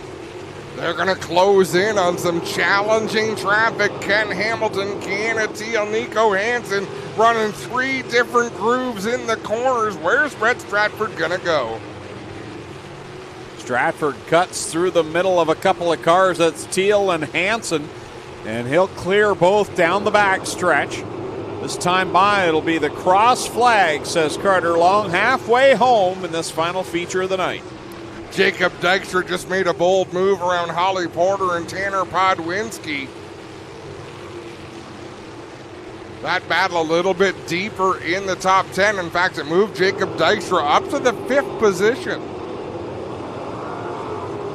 Stratford continuing to put cars a lap down. He'll get by Connor Ross, Lance Erskine in tow. But he's got that lap car between he and the leader. Then the same situation for AJ Lewis, is trying to get by Nico Hansen. And you've got Keegan Baker in 4th, and he's got the lap car of Ken Hamilton behind him and Jacob Dykstra. There's Dykstra on the outside working by off of corner number 4. Lance Erskine gets around Ross. He's got a big run off of turn number 2. He's about 10 car lengths back of the race leader, Brett Stratford. Stratford running the middle. Erskine running the high side. Wow, Erskine ran that 3 and 4 to perfection, right on that fine line. Just like Nick Sheridan said, if you can launch it into 3 where there's no grip and grab it, there's lots in 4. And Nick Erskine found, Lance Erskine found it. He bobbles that time in 3, though. Just missed the outside going into turn number 3. That allows AJ Lewis to get by. A couple other cars doing the same. Nico Hansen got off track. He's back on the racing surface. So now it's AJ Lewis who's running a completely different line. He's tucked right down to the blocks in the corners. He's whittling away at this lead as well. He certainly is. Brett Stratford to the outside of Jeremy May into turn number 1. AJ Lewis closing the gap, but here comes Lance Erskine. Yeah, Lance is bearing down on that 24 machine. Keegan Baker, Jacob Dykstra, they've caught the top 3 as well. Laps winding down. 4 to go. Stratford looking to the inside of Al Slate. Lance Erskine takes back the 2nd spot around the outside of AJ Lewis. Brett Stratford now running down on that inside line. Here comes Lance Erskine. He's got it wound up on the outside. Stratford has no idea what they're doing behind him, but Lance Erskine with a big head of steam. What a run by Erskine through 1 and 2. He's got Al Slate right in the line that he's trying to run right now. That's Lance Erskine trying to get by Stratford off of corner 4 in the middle. He shuts the door on Erskine. Stratford shuts the door, but then he goes back to the bottom in 1 and 2. There goes Erskine to the outside. New race leader, it's Lance Erskine. Right through thick traffic, Erskine. Now here comes Dykstra. He gets into the back end of the 39 of Brett Stratford. Mobile 1 white flag is out. We're still under the green. Wow.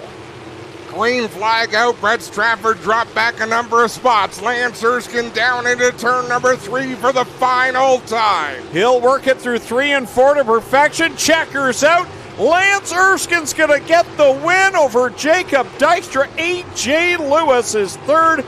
Keegan Baker 4th. Tanner Podwinski 5th. 6th will go to Holly Porter. Brett Stratford all the way back to 7th. 8th, Steve Murdoch. 9th, Travis Hofstetter. And Curtis Gartley with a nice top 10 finish here tonight. Hey, did I call that, or was I one yellow off? Did I say they were going to run green to the end before that restart, or was it the one before? No, I think that was it. What a race. So we'll see if there's going to be any penalty to Jacob Dykstra. Lance Erskine celebrating up at the high side of 3 and 4 there. A big win for him. Dykstra heads down to Slack Lumber victory lane. A.J. Lewis, great drive for him in 3rd place. Just waiting for Lance Erskine and A.J. to make their way down to Slack Lumber victory lane. Brett Stratford goes from 2nd to 7th at the end of that one. And there's Lance Erskine rolling through 3 and 4.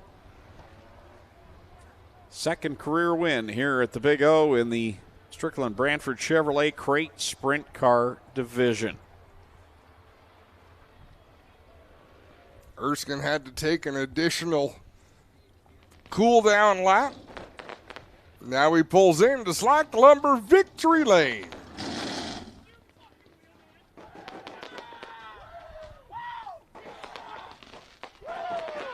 Climbs out of the car excitedly. Let's send it down to Clinton Jeffrey.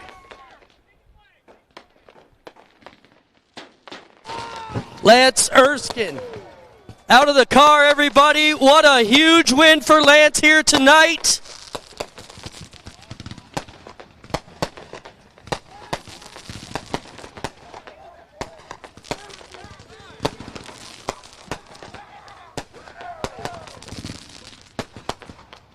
We'll get Lance around in front, get a quick word with him here.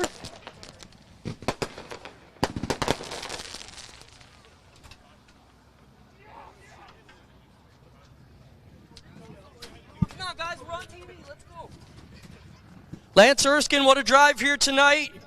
Man, that was a battle. You blew it off 4. You had to fight back. You ground him down, and you managed to fight your way back, man. Congrats. Thanks, Glenn. Yeah, we had a really fast car.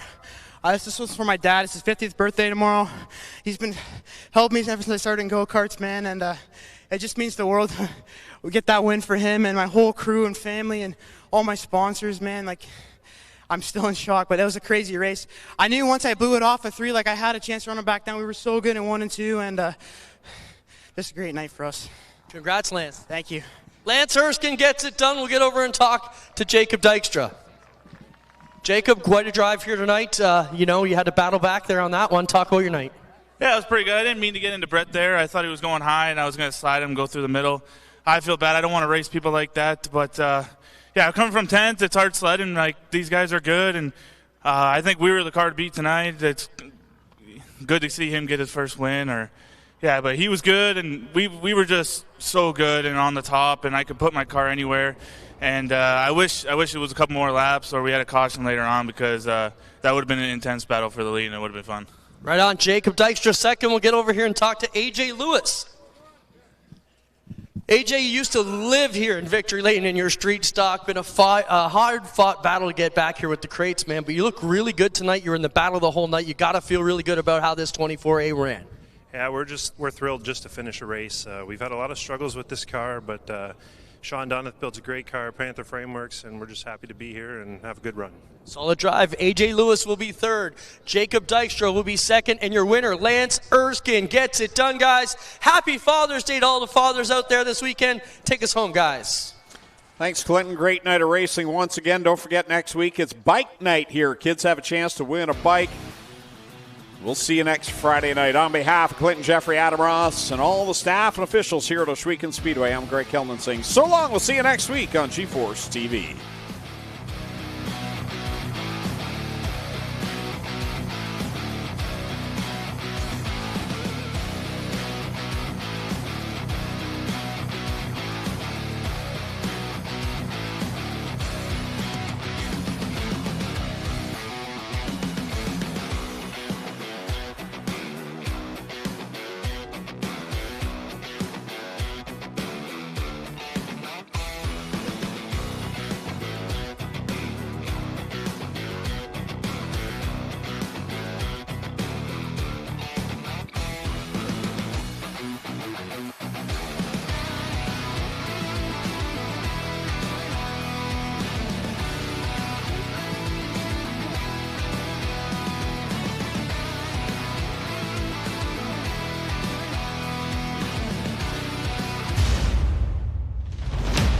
copyrighted broadcast may not be reproduced, retransmitted, or used in any form without the authorized written consent of GeForce TV.